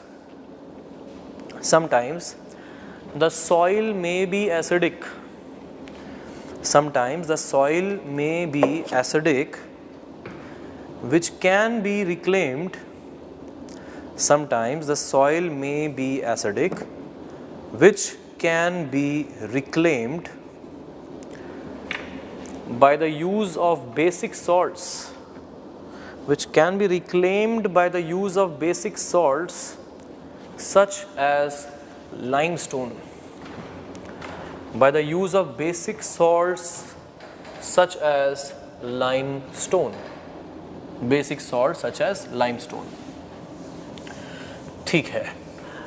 अब इतना सारा सॉल्ट आ कहाँ से रहा है, इतनी बड़ी दिक्कत क्या हो गई भाई, सॉल्ट से क्या प्रॉब्लम आ रही है? सॉल्ट समझ रहे हो प्रॉब्लम तो क्रिएट कर रहा है, आता किधर से इतना सारा सॉल्ट? भाई ये आता है बहुत सारे सोर्सेस से, इंडस्ट्रियल डिस्चार्जेस हो सकते हैं, हमारा खुद का वेस्ट वाटर डिस्चार्ज हो सकता है, जब भी कभी ये सब चीज़ें मिली हुई हैं आपस में। एनवायरमेंटल इंजीनियरिंग, इरिगेशन इंजीनियरिंग बहुत क्लोजली निटेड हैं। हम हमारी कन्वीनियंस के लिए इरिगेशन इंजीनियरिंग को अलग कर दिए, एनवायरमेंट को अलग कर दिए, लेकिन they are very much closely associated with each other. समझिए होता क्या है कि मान लीजिए कि अगर ठीक से ट्रीटमेंट नहीं हो रहा है, ये है सीवेज ट्रीटमेंट प्लांट और सीवेज ट्रीटमेंट प्लांट में मान लीजिए ठीक से ट्रीटमेंट नहीं हो रहा, या फिर मान लीजिए होता ही नहीं, सीवेज ट्रीटमेंट प्लांट किसी काम का ही नहीं उस जगह का, मान लो ऐसे बहुत सारी जगहों पे देख चुका हूँ मैं।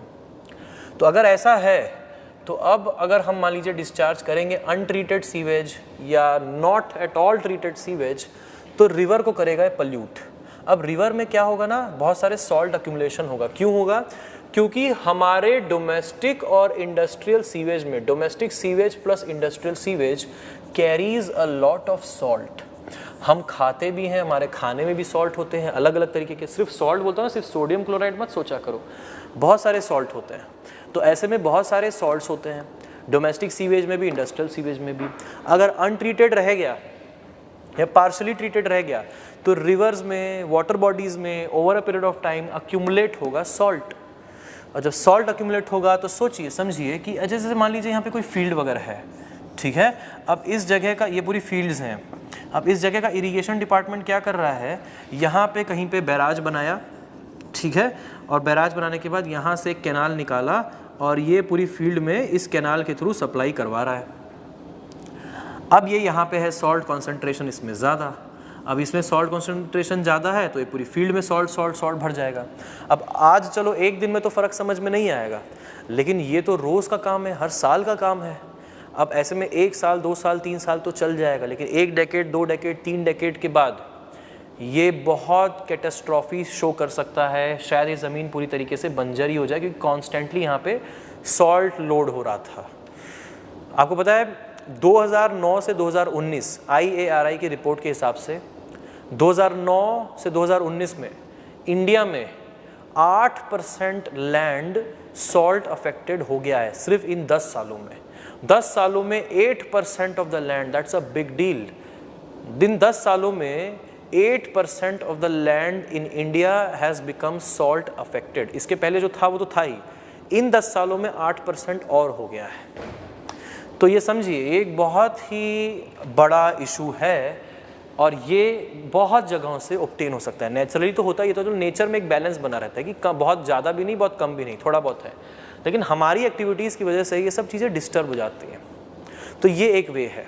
एनवायरमेंटल इंजीनियरिंग में मैं और बताऊंगा, और सोर्सेज ऑफ सॉल्ट्स कहाँ कहाँ होता है, कैसे कैसे होता है, इंडस्ट्रीज से कैसे निकलता है, तो वो सब अपन एनवायरमेंटल इंजीनियरिंग में देखेंगे।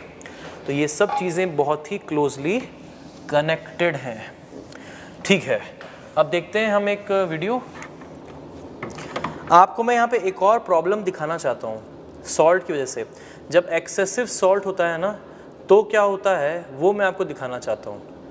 देखिए जो भी रूट्स होते हैं, ये रूट है और ये रूट के अंदर की कैपिलरी है, रूट के अंदर की कैपिलरी है जो कि सरफेस टेंशन फोर्स से पानी जो है ऊपर तक चला जाता है। देखिए पानी की, जैसा कि मैंने बताया, एक कैपेसिटी होती है, एक लिमिट होती है कि सॉल्ट को डिसॉल्व करने की। तो चलो एक लिमिट तक तो सॉल्ट को डिसॉल्व भी करता रहेगा पानी, लेकिन एक लिमिट के बियॉन्ड अगर सॉल्ट चला गया, जो कि सैचुरेशन कॉन्सेंट्रेशन के बियॉन्ड चला गया, तो पानी अब फर्दर सॉल्ट को डिसॉल्व नहीं कर सकता। आप एक्सपेरिमेंट घर पे कर सकते हैं। आप एक गिलास में 1 चम्मच नमक लीजिए, शायद वो घुल जाएगा। 2 चम्मच नमक डालिए, वो भी घुल जाएगा। एक पॉइंट ऑफ टाइम ऐसा आएगा जब नमक घुलना बंद हो जाएगा। वो वाटर अपनी सैचुरेशन लिमिट को अटेन कर चुका है, मतलब वाटर का हर मॉलिक्यूल किसी न किसी सॉल्ट के कांटेक्ट में पहले से है, इन्फ्लुएंस में पहले से है। और जब ऐसा हो जाएगा तो सॉल्ट क्रिस्टलाइन फॉर्म में ही रह जाएगा। जब सॉल्ट क्रिस्टलाइन फॉर्म में रह जाता है तो होता क्या है समझिए। देखिए ये एक बहुत ही मेजर प्रॉब्लम है। ये रूट्स की कैपिलरीज की चोकिंग कर देता है कुछ इस तरीके से। ये देखिए, ये पानी पहले बहुत आसानी से मूव कर रहा था, अब पहले सॉल्ट कॉन्सेंट्रेशन कुछ क्रिस्टल्स ऐसे इस तरीके से घूम रहे थे, ये सॉल्ट के क्रिस्टल्स को दिखा रहे हैं, ठीक है, सोडियम क्लोराइड को इस तरीके के क्रिस्टल्स को दिखा रहे हैं, और ये पानी को दिखा रहे हैं। तो पानी बड़ी आसानी से कैपिलरी से टू एंड फ्रो मूव कर रहा था, क्योंकि मैंने आपको पहले ही बताया कि crystals will be obviously bigger than the particles, and obviously sodium and chlorine atoms will also be bigger than this, but however वो चलो dissolve हो गए पानी में, चलो घुल गए, और वो भी अब टू एंड फ्रो मूव कर रहे हैं। लेकिन अगर बहुत ज़्यादा सॉल्ट कॉन्सेंट्रेशन होगी तो फिर इस तरीके से हो जाएगी चोकिंग। ये चोकिंग जब होती है किनकी, पोर्स की, क्योंकि पोर्स ये क्या कर रहे होते हैं, ये कैपिलरी सक्शन करते हैं, ये खींचते हैं पानी को। और जब कैपिलरी ऐसे खींचता है पानी को तो एक ऐसा भी हो सकता है कि बहुत सारे ये जो हमारी कैपिलरीज हैं ये चोक हो जाएं और जहाँ से पानी एटलीस्ट थोड़ा बहुत पास तो हो रहा था अब वो पास भी नहीं हो पाएगा। तो ये तो और नुकसान कर देगा, क्रॉप्स की यील्ड में और कमी ले आएगा। तो ऐसे में क्रॉप की पैदावार हो नहीं पाती, इसी कारण बहुत ही मेजर ट्रबल है ये। तो देखिए हम क्या कर रहे हैं, हम लीचिंग कर रहे हैं। तो ये जो मैडम है क्या कर रही हैं, ये लीचिंग कर रही हैं। ये क्या कर रही हैं, ये अपने नॉर्मल इरिगेशन कर रही हैं और ऐसे करके क्या हो रहा है, जितने भी सॉल्ट है सॉल्ट को डिज़ोल्व करने की कोशिश कर रही है। ठीक है, तो करने दो, अच्छी बात है। सॉल्ट इनके डिज़ोल्व हो रहे हैं, रूट जोन से सॉल्ट हट के नीचे चला जा रहा है। लेकिन अगर बहुत, आप समझिए ये वीडियो बताने की कोशिश कर रहा है कि अगर आप सिर्फ लीचिंग ही लीचिंग करते रहोगे और इसको सिर्फ नीचे ही नीचे जाने दोगे, लेकिन जो नीचे जाएगा वो उठ के एक बार ऊपर जरूर आएगा, और जो नीचे जाएगा वो जब उठ के ऊपर आएगा तो आप ही को नुकसान करेगा। किसकी बात हो रही है यहाँ पर, पानी की हो रही है। ठीक है, तो यहाँ पे ये देख रहे हैं, ये जब ये नीचे जाएगा over a long period of time, जब कॉन्स्टेंटली हम लीचिंग करते जाएंगे और हम कोई ड्रेनेज सिस्टम नहीं लगा रहे हैं, जब हम कोई ड्रेनेज सिस्टम इस तरह का नहीं लगा रहे हैं तो यही सॉल्टी वाटर फिर ऊपर आएगा और फिर से वही प्रॉब्लम कॉज करेगा। इसी कारण एक ड्रेनेज सिस्टम होना बहुत ज़रूरी हो जाता है। यही चीज़ इस वीडियो में बताई जा रही है कि एक जो सब सरफेस ड्रेनेज सिस्टम है वो कितना इम्पॉर्टेंट हो जाता है। ठीक है, तो देखिए अब यही चीज़ बताई गई है। अब यहाँ पे वही पानी देखिए फिर से रूट जोन में उठ करके आ गया, वही पानी फिर से रूट जोन में आ गया। जो पानी हम अवॉइड कर रहे थे, नीचे भेज रहे थे, वाटर टेबल बढ़ता बढ़ता बढ़ता वहीं आ गया। इससे बेहतर होगा कि हम उसको बाहर निकालने का प्रोविज़न बना लें। ठीक है, all right, so that is all there in this process of this leaching. So यही चीज़ें इसमें बताई गई हैं। अब हम आते हैं हमारे IARI की रिकमेंडेशंस पे कि किस तरीके से एनालिसिस होता है। ठीक है, चलो देखते हैं किस तरीके से एनालिसिस करते हैं। Okay, so there is a term that is called as leaching requirement. एक टर्म होती है जिसका नाम होता है लीचिंग रिक्वायरमेंट। इसको शॉर्ट में लिखेंगे हम LR, लीचिंग रिक्वायरमेंट LR। मतलब लीचिंग की ज़रूरत कितनी है, इसको हम दो तरीके से रिप्रेजेंट कर सकते हैं। लीचिंग रिक्वायरमेंट को हम या तो डेप्थ ऑफ वाटर के टर्म्स में रिप्रेजेंट कर सकते हैं या फिर हम percentage of the total water applied के टर्म्स में भी रिप्रेजेंट कर सकते हैं। डेप्थ जैसे कि मान लो 5 mm, 10 mm, 15 mm मान लो, तो वो लीचिंग के लिए हमने एडिशनली डाल दी। हम परसेंटेज भी कह सकते हैं, जैसे हमने टोटल मान लो 25 mm डेप्थ डाली, उसमें 20% लीचिंग के लिए था 5 mm। ठीक है, तो इस तरीके से हम यहाँ पे सोच सकते हैं। ठीक है, तो या तो परसेंटेज में भी डिनोट कर सकते हैं, डेप्थ में भी। तो चलिए मैं आपको बताता हूँ परसेंटेज में कैसे डिनोट करते हैं, बाकी उसको फिर डेप्थ में कन्वर्ट भी कर सकते हैं। तो देखिए leaching requirement LR is defined as volume of water, volume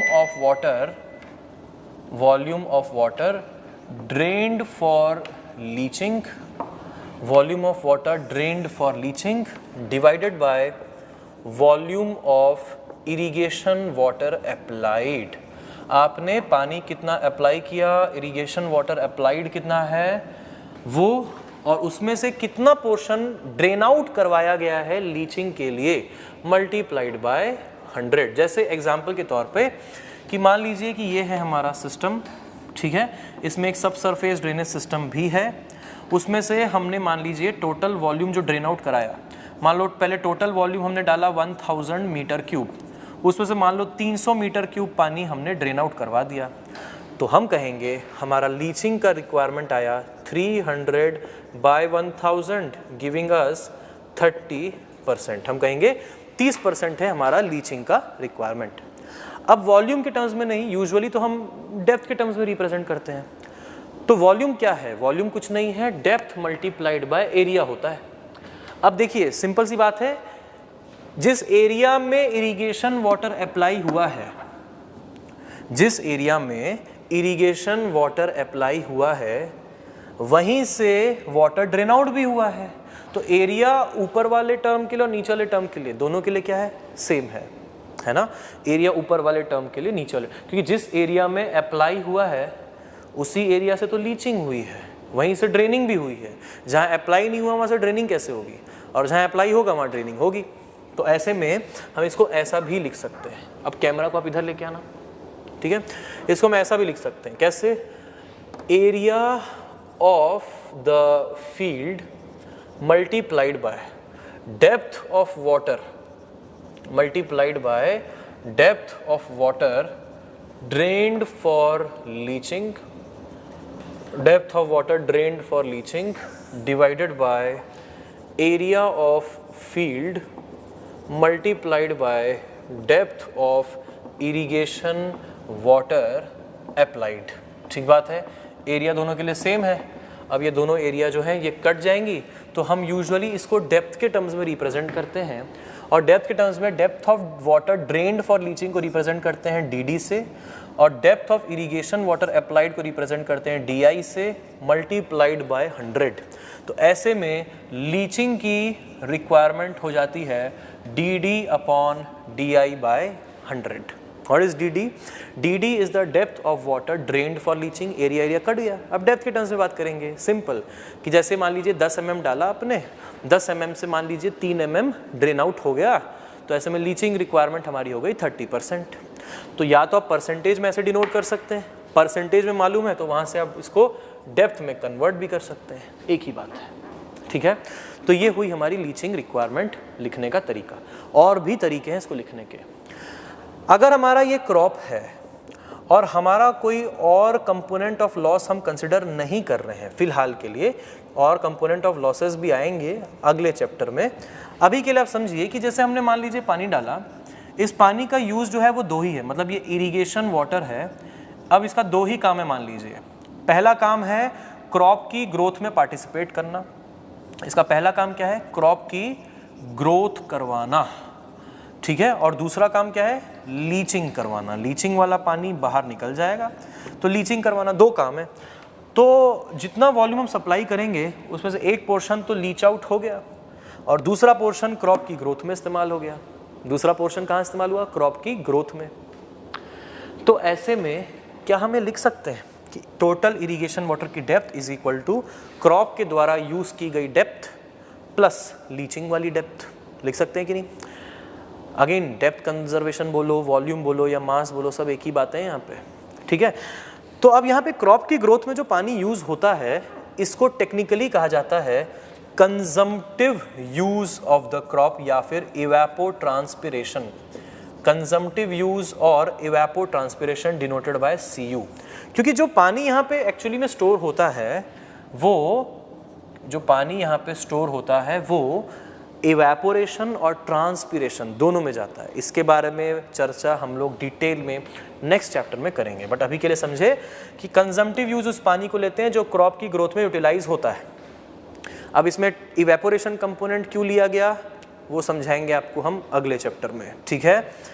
all right, तो देखो अब क्या लिख सकते हैं, ये हो जाएगा DI इज इक्वल टू, मतलब depth of irrigation water applied is equal to consumptive use plus DD, लिख सकते हैं consumptive use plus depth of water drained for leaching, ठीक है। कंजम्पटिव यूज और इवेपोट्रांसपिरेशन। अगर कुछ पिछला मालूम है इसके बारे में, कंजम्पटिव यूज के बारे में, तो भूल जाइए, अभी के लिए सिर्फ इसको कंजम्पटिव यूज ही समझिए, और समझिए क्रॉप की ग्रोथ में पार्टिसिपेट करता है। जो कॉन्सेप्ट मुझे बताना है वो मैं आपको अगले चैप्टर में इसके बारे में बताऊंगा। पूरी theory of consumptive use detail में डिस्कस करनी है, और कैसे निकालते हैं। बहुत सारे मेथड्स होते हैं कंजम्पटिव यूज को निकालने के। फील्ड मेथड्स होते हैं, एम्पेरिकल मेथड्स होते हैं। फील्ड मेथड्स में हमारे पास फील्ड एक्सपेरिमेंटल प्लॉट्स, टैंक और lysimeter method, soil moisture studies on plots, integration method, inflow and outflow studies, ये 5 मेथड होते हैं। उसके बाद हमारे जो इंपेरिकल मेथड्स होते हैं उसमें Hargreaves class A pan evaporation method, Blaney Criddle method, Christian Haise formula, Jensen Haise formula, Thornthwaite method, modified Penman method, modified Penman method, इतने सारे होते हैं। तो ये देखेंगे अभी आगे, है ना, अभी तो बहुत सारा है। तो देखो, तो हम DD को यहाँ पे क्या लिख सकते हैं? DD को लिख सकते हैं DI माइनस CU, सब्स्टिट्यूट कर देते हैं। जब हम इसको यहाँ पे सब्स्टिट्यूट करेंगे तो ये हो जाएगा DD हो जाएगा DI minus CU by DI multiplied by 100, और ऐसे में ये हो जाएगा 1 minus CU by DI multiplied by 100। ठीक, तो ये रहा, देखिएगा हमारा एक्सप्रेशन। अब ये एक्सप्रेशन यहाँ पे भी ख़त्म नहीं होता और बढ़ता है आगे। देखिए ऐसा है कि अगर मैं आपसे पूछूं कि सॉल्ट कॉन्सेंट्रेशन किस में ज़्यादा है, लीचिंग वाटर में ज़्यादा है कि इरिगेशन वाटर में ज़्यादा है? अगर मैं आपसे पूछूं कि सॉल्ट कॉन्सेंट्रेशन किस में ज़्यादा है, जो इरिगेशन वाटर है उसमें कि लीचिंग वाटर में जो बाहर निकल रहा है, आप क्या बोलोगे? लीचिंग वाटर में। ठीक बात है। मैं पूछूं डेप्थ किसकी ज़्यादा है, इरिगेशन वाटर की ज़्यादा है कि लीचिंग वाटर की? आप बोलोगे सर इरिगेशन वाटर की डेप्थ ज़्यादा है।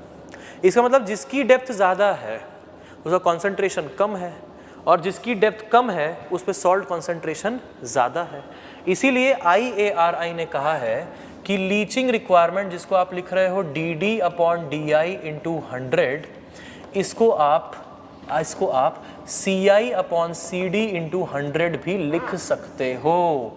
और ये जो है एग्जैक्टली इक्वल नहीं, ये अप्रॉक्सीमेटली इक्वल लिख सकते हैं। अभी तक का जो था इक्वल इक्वल इक्वल, ये अप्रॉक्सीमेटली इक्वल लिख सकते हैं। क्यों? क्योंकि जिसकी डेप्थ कम है, डेप्थ ऑफ वाटर जो ड्रेन आउट हो रहा है, उसका कॉन्सेंट्रेशन ऑफ सॉल्ट ज़्यादा है। तो प्रोपोर्शन में ये इसके प्रोपोर्शन कब होगा? जब आप इसको इन्वर्स करोगे, उल्टा कर दोगे, तो DD/DI is nearly equal to CI/CD is nearly equal to CI. What is CI? CI is the salt concentration in irrigation water. Salt concentration in irrigation water. What is CD? CD is salt concentration in drained water. Drained water जो पानी बाहर निकाला गया leaching के लिए, ये है वो CD, salt concentration in drained water. अब सॉल्ट कॉन्सेंट्रेशन निकालते कैसे हैं? सॉल्ट कॉन्सेंट्रेशन निकालते हैं हम एक टेस्ट से, और उसको कहते हैं इलेक्ट्रिकल कंडक्टिविटी टेस्ट या फिर specific conductivity test using a deionic water tester at a temperature of 25 degree Celsius. ये भी फिक्स्ड है। अगर हमें कॉन्सेंट्रेशन ऑफ सॉल्ट निकालना है तो there is a test that is called as specific conductivity test. ये इंस्टेंटली हमें रफ इंडिकेशन देता है with the help of the conductivity of those ions, because we know that salt क्या होते हैं, ऐसे जो कैटायंस एनायंस में बढ़ जाते हैं, distinct positive distinct negative charges में बढ़ जाते हैं। और जब वो डिस्टिंक्ट पॉजिटिव डिस्टिंक्ट नेगेटिव में बढ़ जाते हैं तो ऐसे में वो इलेक्ट्रिकली कंडक्ट भी करते हैं, अपने इलेक्ट्रॉन्स को ट्रांसफ़र करवाते हैं, और उसी को हम लोग इलेक्ट्रिसिटी कहते हैं। तो स्पेसिफिक कंडक्टिविटी टेस्ट एक तरीका है, और उस तरीके में हम लोग बेसिकली टेम्परेचर जो है वो 25 डिग्री सेल्सियस फिक्स रखते हैं। इसीलिए फिक्स रखते हैं क्योंकि टेम्परेचर अगर चेंज होगा तो मोबिलिटी ऑफ आयंस पे असर पड़ेगा। टेम्परेचर ज़्यादा तो आयंस ज़्यादा मोबाइल होंगे क्योंकि उनके पास ज़्यादा एनर्जी होगी। तो उसी सैंपल को अगर आप दूसरे टेम्परेचर पे इस टेस्ट के थ्रू टेस्ट करेंगे, उसी सैंपल को आप दूसरे टेम्परेचर में इस टेस्ट के थ्रू टेस्ट करेंगे, तो आपका कॉन्सेंट्रेशन ऑफ सॉल्ट डिफरेंट आ जाएगा, मतलब इलेक्ट्रिकल कंडक्टिविटी डिफरेंट आ जाएगी। इसीलिए टेम्परेचर को भी फिक्स किया जाता है। कौन सा टेम्परेचर? 25 degree Celsius. और ऐसे में हम अब लिख पाते हैं LR is equal to DD/DI into 100 nearly equal to, वो तो ठीक है, CI/CD into 100 is equal to, concentration को निकालने के लिए हम इलेक्ट्रिकल कंडक्टिविटी टेस्ट का इस्तेमाल कर रहे हैं, तो ECI/ECD लिखा जाता है। Electrical conductivity of irrigation water divided by electrical conductivity of drained water, ये तो इक्वल टू ही होगा। ये तो कॉन्सेंट्रेशन का ratio nothing but electrical conductivities का रेशो मल्टीप्लाइड बाय ऑब्वियसली 100। तो ECI/ECD electrical conductivity of drained water, ऐसा लिखा जाता है। यहीं पे नहीं, यहाँ पे और भी चीज़ें हैं। कभी कभी क्या होता है, एक प्रॉब्लम में हम फंसते हैं। प्रॉब्लम ये होती है कि हम electrical conductivity of drained water नहीं निकाल पाते। कब नहीं निकाल पाएंगे? जब हमारे पास सब सरफेस ड्रेनेज सिस्टम होगा ही नहीं। देखिए ये ड्रेन्ड वाटर की इलेक्ट्रिकल कंडक्टिविटी कैसे निकलेगी? जब आपके पास ये सिस्टम होगा, ये सिस्टम आपने जो इंस्टॉल करके रखा है, इस सिस्टम से जो पानी निकल रहा है इसी की इलेक्ट्रिकल कंडक्टिविटी आप जान रहे हैं। लेकिन अगर मान लीजिए सिस्टम आपके पास है ही नहीं, इस तरीके का सबसरफेस ड्रेनेज सिस्टम नहीं है, मैं इसको हटा रहा हूँ, और अब मुझे चाहिए electrical conductivity of drained water. मुझे क्या चाहिए? Electrical conductivity of drained water चाहिए, क्योंकि एग्जैक्टली मेजर करना कि कितना लीचिंग में गया था। जैसे यहाँ पे मैंने बोल तो दिया, चलो, तो अब यहाँ पे मैंने बोल तो दिया था कि चलो 300 मीटर क्यूब लीचिंग में निकल आया, लेकिन who is to confirm this कि 300 मीटर क्यूब लीचिंग में ही आया है? पक्की बात है, बहुत डिफिकल्ट है पता लगाना, ये बहुत डिफिकल्ट है पता लगाना। और खास करके तब, चलो यहाँ से तो चलो ड्रेन से हम निकाल भी लेंगे, लेकिन खास करके तब डिफिकल्ट है जब हमारे पास ड्रेनेज सिस्टम नहीं होता। ऐसे बहुत सारे केसेस होते हैं जहाँ पे क्रॉप तो ग्रो कर रहा होता है, लेकिन नीचे ड्रेनेज सिस्टम नहीं होता और लीचिंग भी हो रही होती है। तो ऐसे में लीचिंग वाटर किधर चला गया? लीचिंग वाटर नीचे चला गया। किधर चला गया? ग्राउंड वाटर टेबल को ज्वाइन कर गया। तो जब ये ग्राउंड वाटर टेबल को ज्वाइन कर गया, हमें तो इसका डेटा ही नहीं मिला, हमें पता ही नहीं चला कितना पानी गया। इनफैक्ट हमें तो लीचिंग वाटर का सैंपल तक नहीं मिला कि उसकी हम इलेक्ट्रिकल कंडक्टिविटी निकाल सकें। तो IARI ने एक तरीका बताया है, एक रफ तरीका है, काफ़ी रफ है ये तरीका, लेकिन हाँ, इससे भी एक एस्टिमेशन हो जाता है। IARI ये कहता है कि इलेक्ट्रिकल कंडक्टिविटी अगर आपको ड्रेन्ड वाटर की जाननी है, जिसमें सॉल्ट होगा ना, ये जो ड्रेन हुआ होगा इसमें सॉल्ट होगा बहुत सारा, तो इलेक्ट्रिकल कंडक्टिविटी अगर ड्रेन्ड वाटर की जाननी है तो इसको आप रफली twice of electrical conductivity of saturated soil extract मान सकते हैं। रफली इसको आप twice of electrical conductivity of saturated soil extract मान सकते हैं। ये क्या चीज़ है? ये है दोस्तों, देखिए, हम भले ही वो पानी का सैंपल ना ले पाएँ जो निकल लिया, किधर नीचे चला गया, लीच आउट हो गया सिस्टम से बाहर, लेकिन हम उस पानी का सैंपल ज़रूर ले सकते हैं जो इरिगेशन करने के तुरंत बाद फील्ड में अभी भी मौजूद है। वो कहाँ पे मौजूद है? सॉइल के ऊपरी सतह में। तो इरिगेशन करने के बाद जब सॉइल सैचुरेट हो जाता है, इरिगेशन करने के बाद जब सॉइल में पानी भर जाता है, उस समय हम एक छोटा सा सैंपल लेकर के इसमें देखेंगे कि इसके पानी में, इसका पानी निकाल लेंगे। पानी, क्योंकि कंडक्टिविटी सॉइल थोड़ी शो करेगा, कंडक्टिविटी में तो उसमें प्रेजेंट पानी शो करेगा। तो सैचुरेटेड सॉइल का एक एक्सट्रैक्ट निकालेंगे। किसका एक्सट्रैक्ट? पानी का एक्सट्रैक्ट। और फिर उसकी इलेक्ट्रिकल कंडक्टिविटी हम यहाँ पे मेजर करेंगे, जिसको ECS कहा गया है। ये कहाँ से होता है? टॉप सरफेस से होता है। तो तभी टॉप सरफेस में क्या है? अभी पूरी तरीके से पानी में सॉल्ट घुला नहीं है। टॉप सरफेस में पानी में सॉल्ट ठीक से भी घुला नहीं है।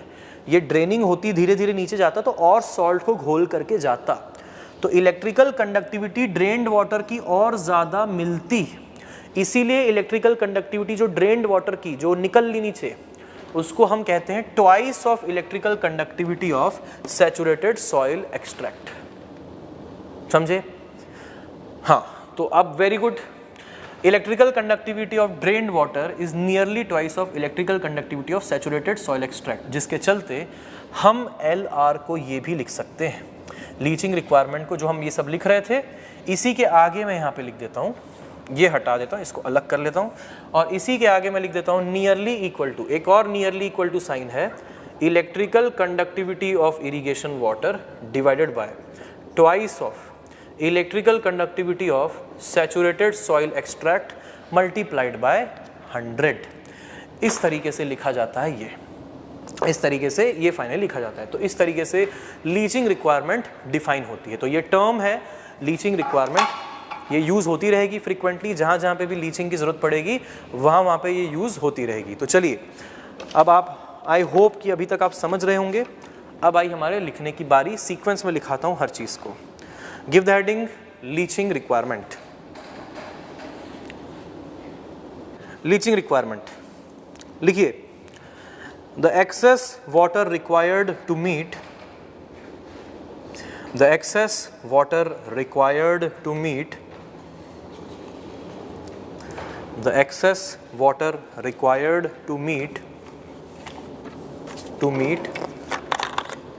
the leaching needs, the excess water required to meet the leaching needs is expressed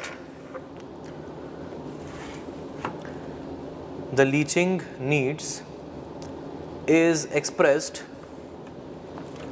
as a percentage of total irrigation water applied, as a percentage of total irrigation water applied to the soil, as a percentage of total irrigation water applied to the soil as follows, as follows.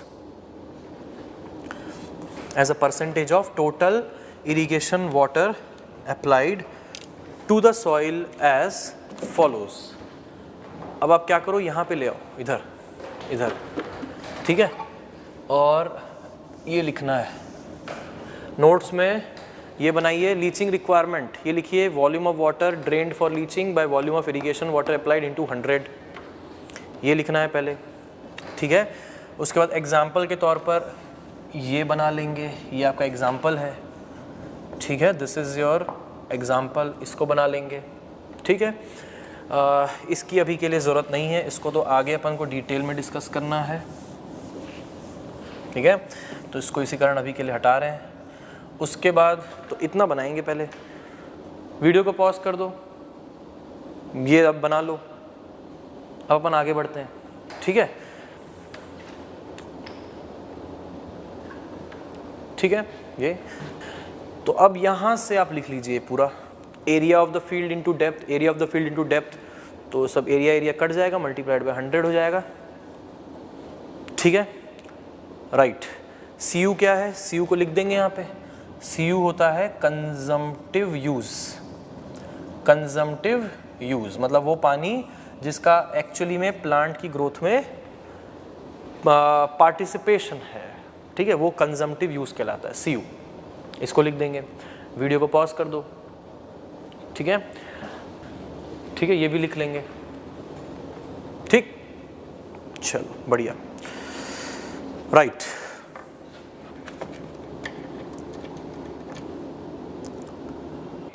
So I hope you have got this idea कि किस तरीके से हमें proceed करना है। Offline नहीं तो online में ही हम लोग अपना बेस्ट यूटिलाइजेशन करेंगे, समय का भी, और पूरा का पूरा सिलेबस भी कंप्लीट करा देंगे, मतलब इरिगेशन इंजीनियरिंग तो पूरा हम करा ही देंगे। और इसी तरीके से आई होप कि you won't be facing any problem, because before doing this thing, ये करने से पहले हमने इस पर भी बहुत ज़्यादा प्रैक्टिस की है, और फिर हमने भी देखा कि क्या आपके लिए बेस्ट सूटेड होगा, तब जाके फिर हम इस तरीके के फॉर्मेट के कंक्लूजन में आए हैं। बहुत सारी प्रैक्टिस, पायलट स्टडीज़ करने के बाद finally we have come to this particular thing कि हाँ, इस तरीके से हम आपको लेक्चर्स डिलीवर करेंगे, जैसा बिल्कुल क्लास में होता है, बिल्कुल वैसा, ठीक है। ऑल राइट, सो जो आपको क्वेश्चन करना है try before the next lecture, अगले लेक्चर के पहले जो आपको क्वेश्चन ट्राई करना है, वर्कबुक का सवाल है, कौन सा है मैं बता दूं, तो वो आप करके रखेंगे। लेक्चर नंबर फिर 4 में हम लोग फिर डिस्कस करेंगे। तो आपको चैप्टर नंबर 2 का एक क्वेश्चन आप कर पाओगे अभी, 3rd वाला, ठीक है, जस्ट ट्राई, ठीक है, try question number 3 chapter number 2, ठीक, chapter number 2 question number 3 try करना, ठीक है, आ जाएगा, हो जाएगा। उसका T1 T2 भी कर सकते हो, ट्राई योरसेल्फ पहला और ट्राई योरसेल्फ दूसरा भी यू कैन ट्राई, ठीक है। Yes, so this is all in our lecture number 3 of irrigation engineering. Now lecture number 4 में हम लोग इसी के आगे की बात करेंगे।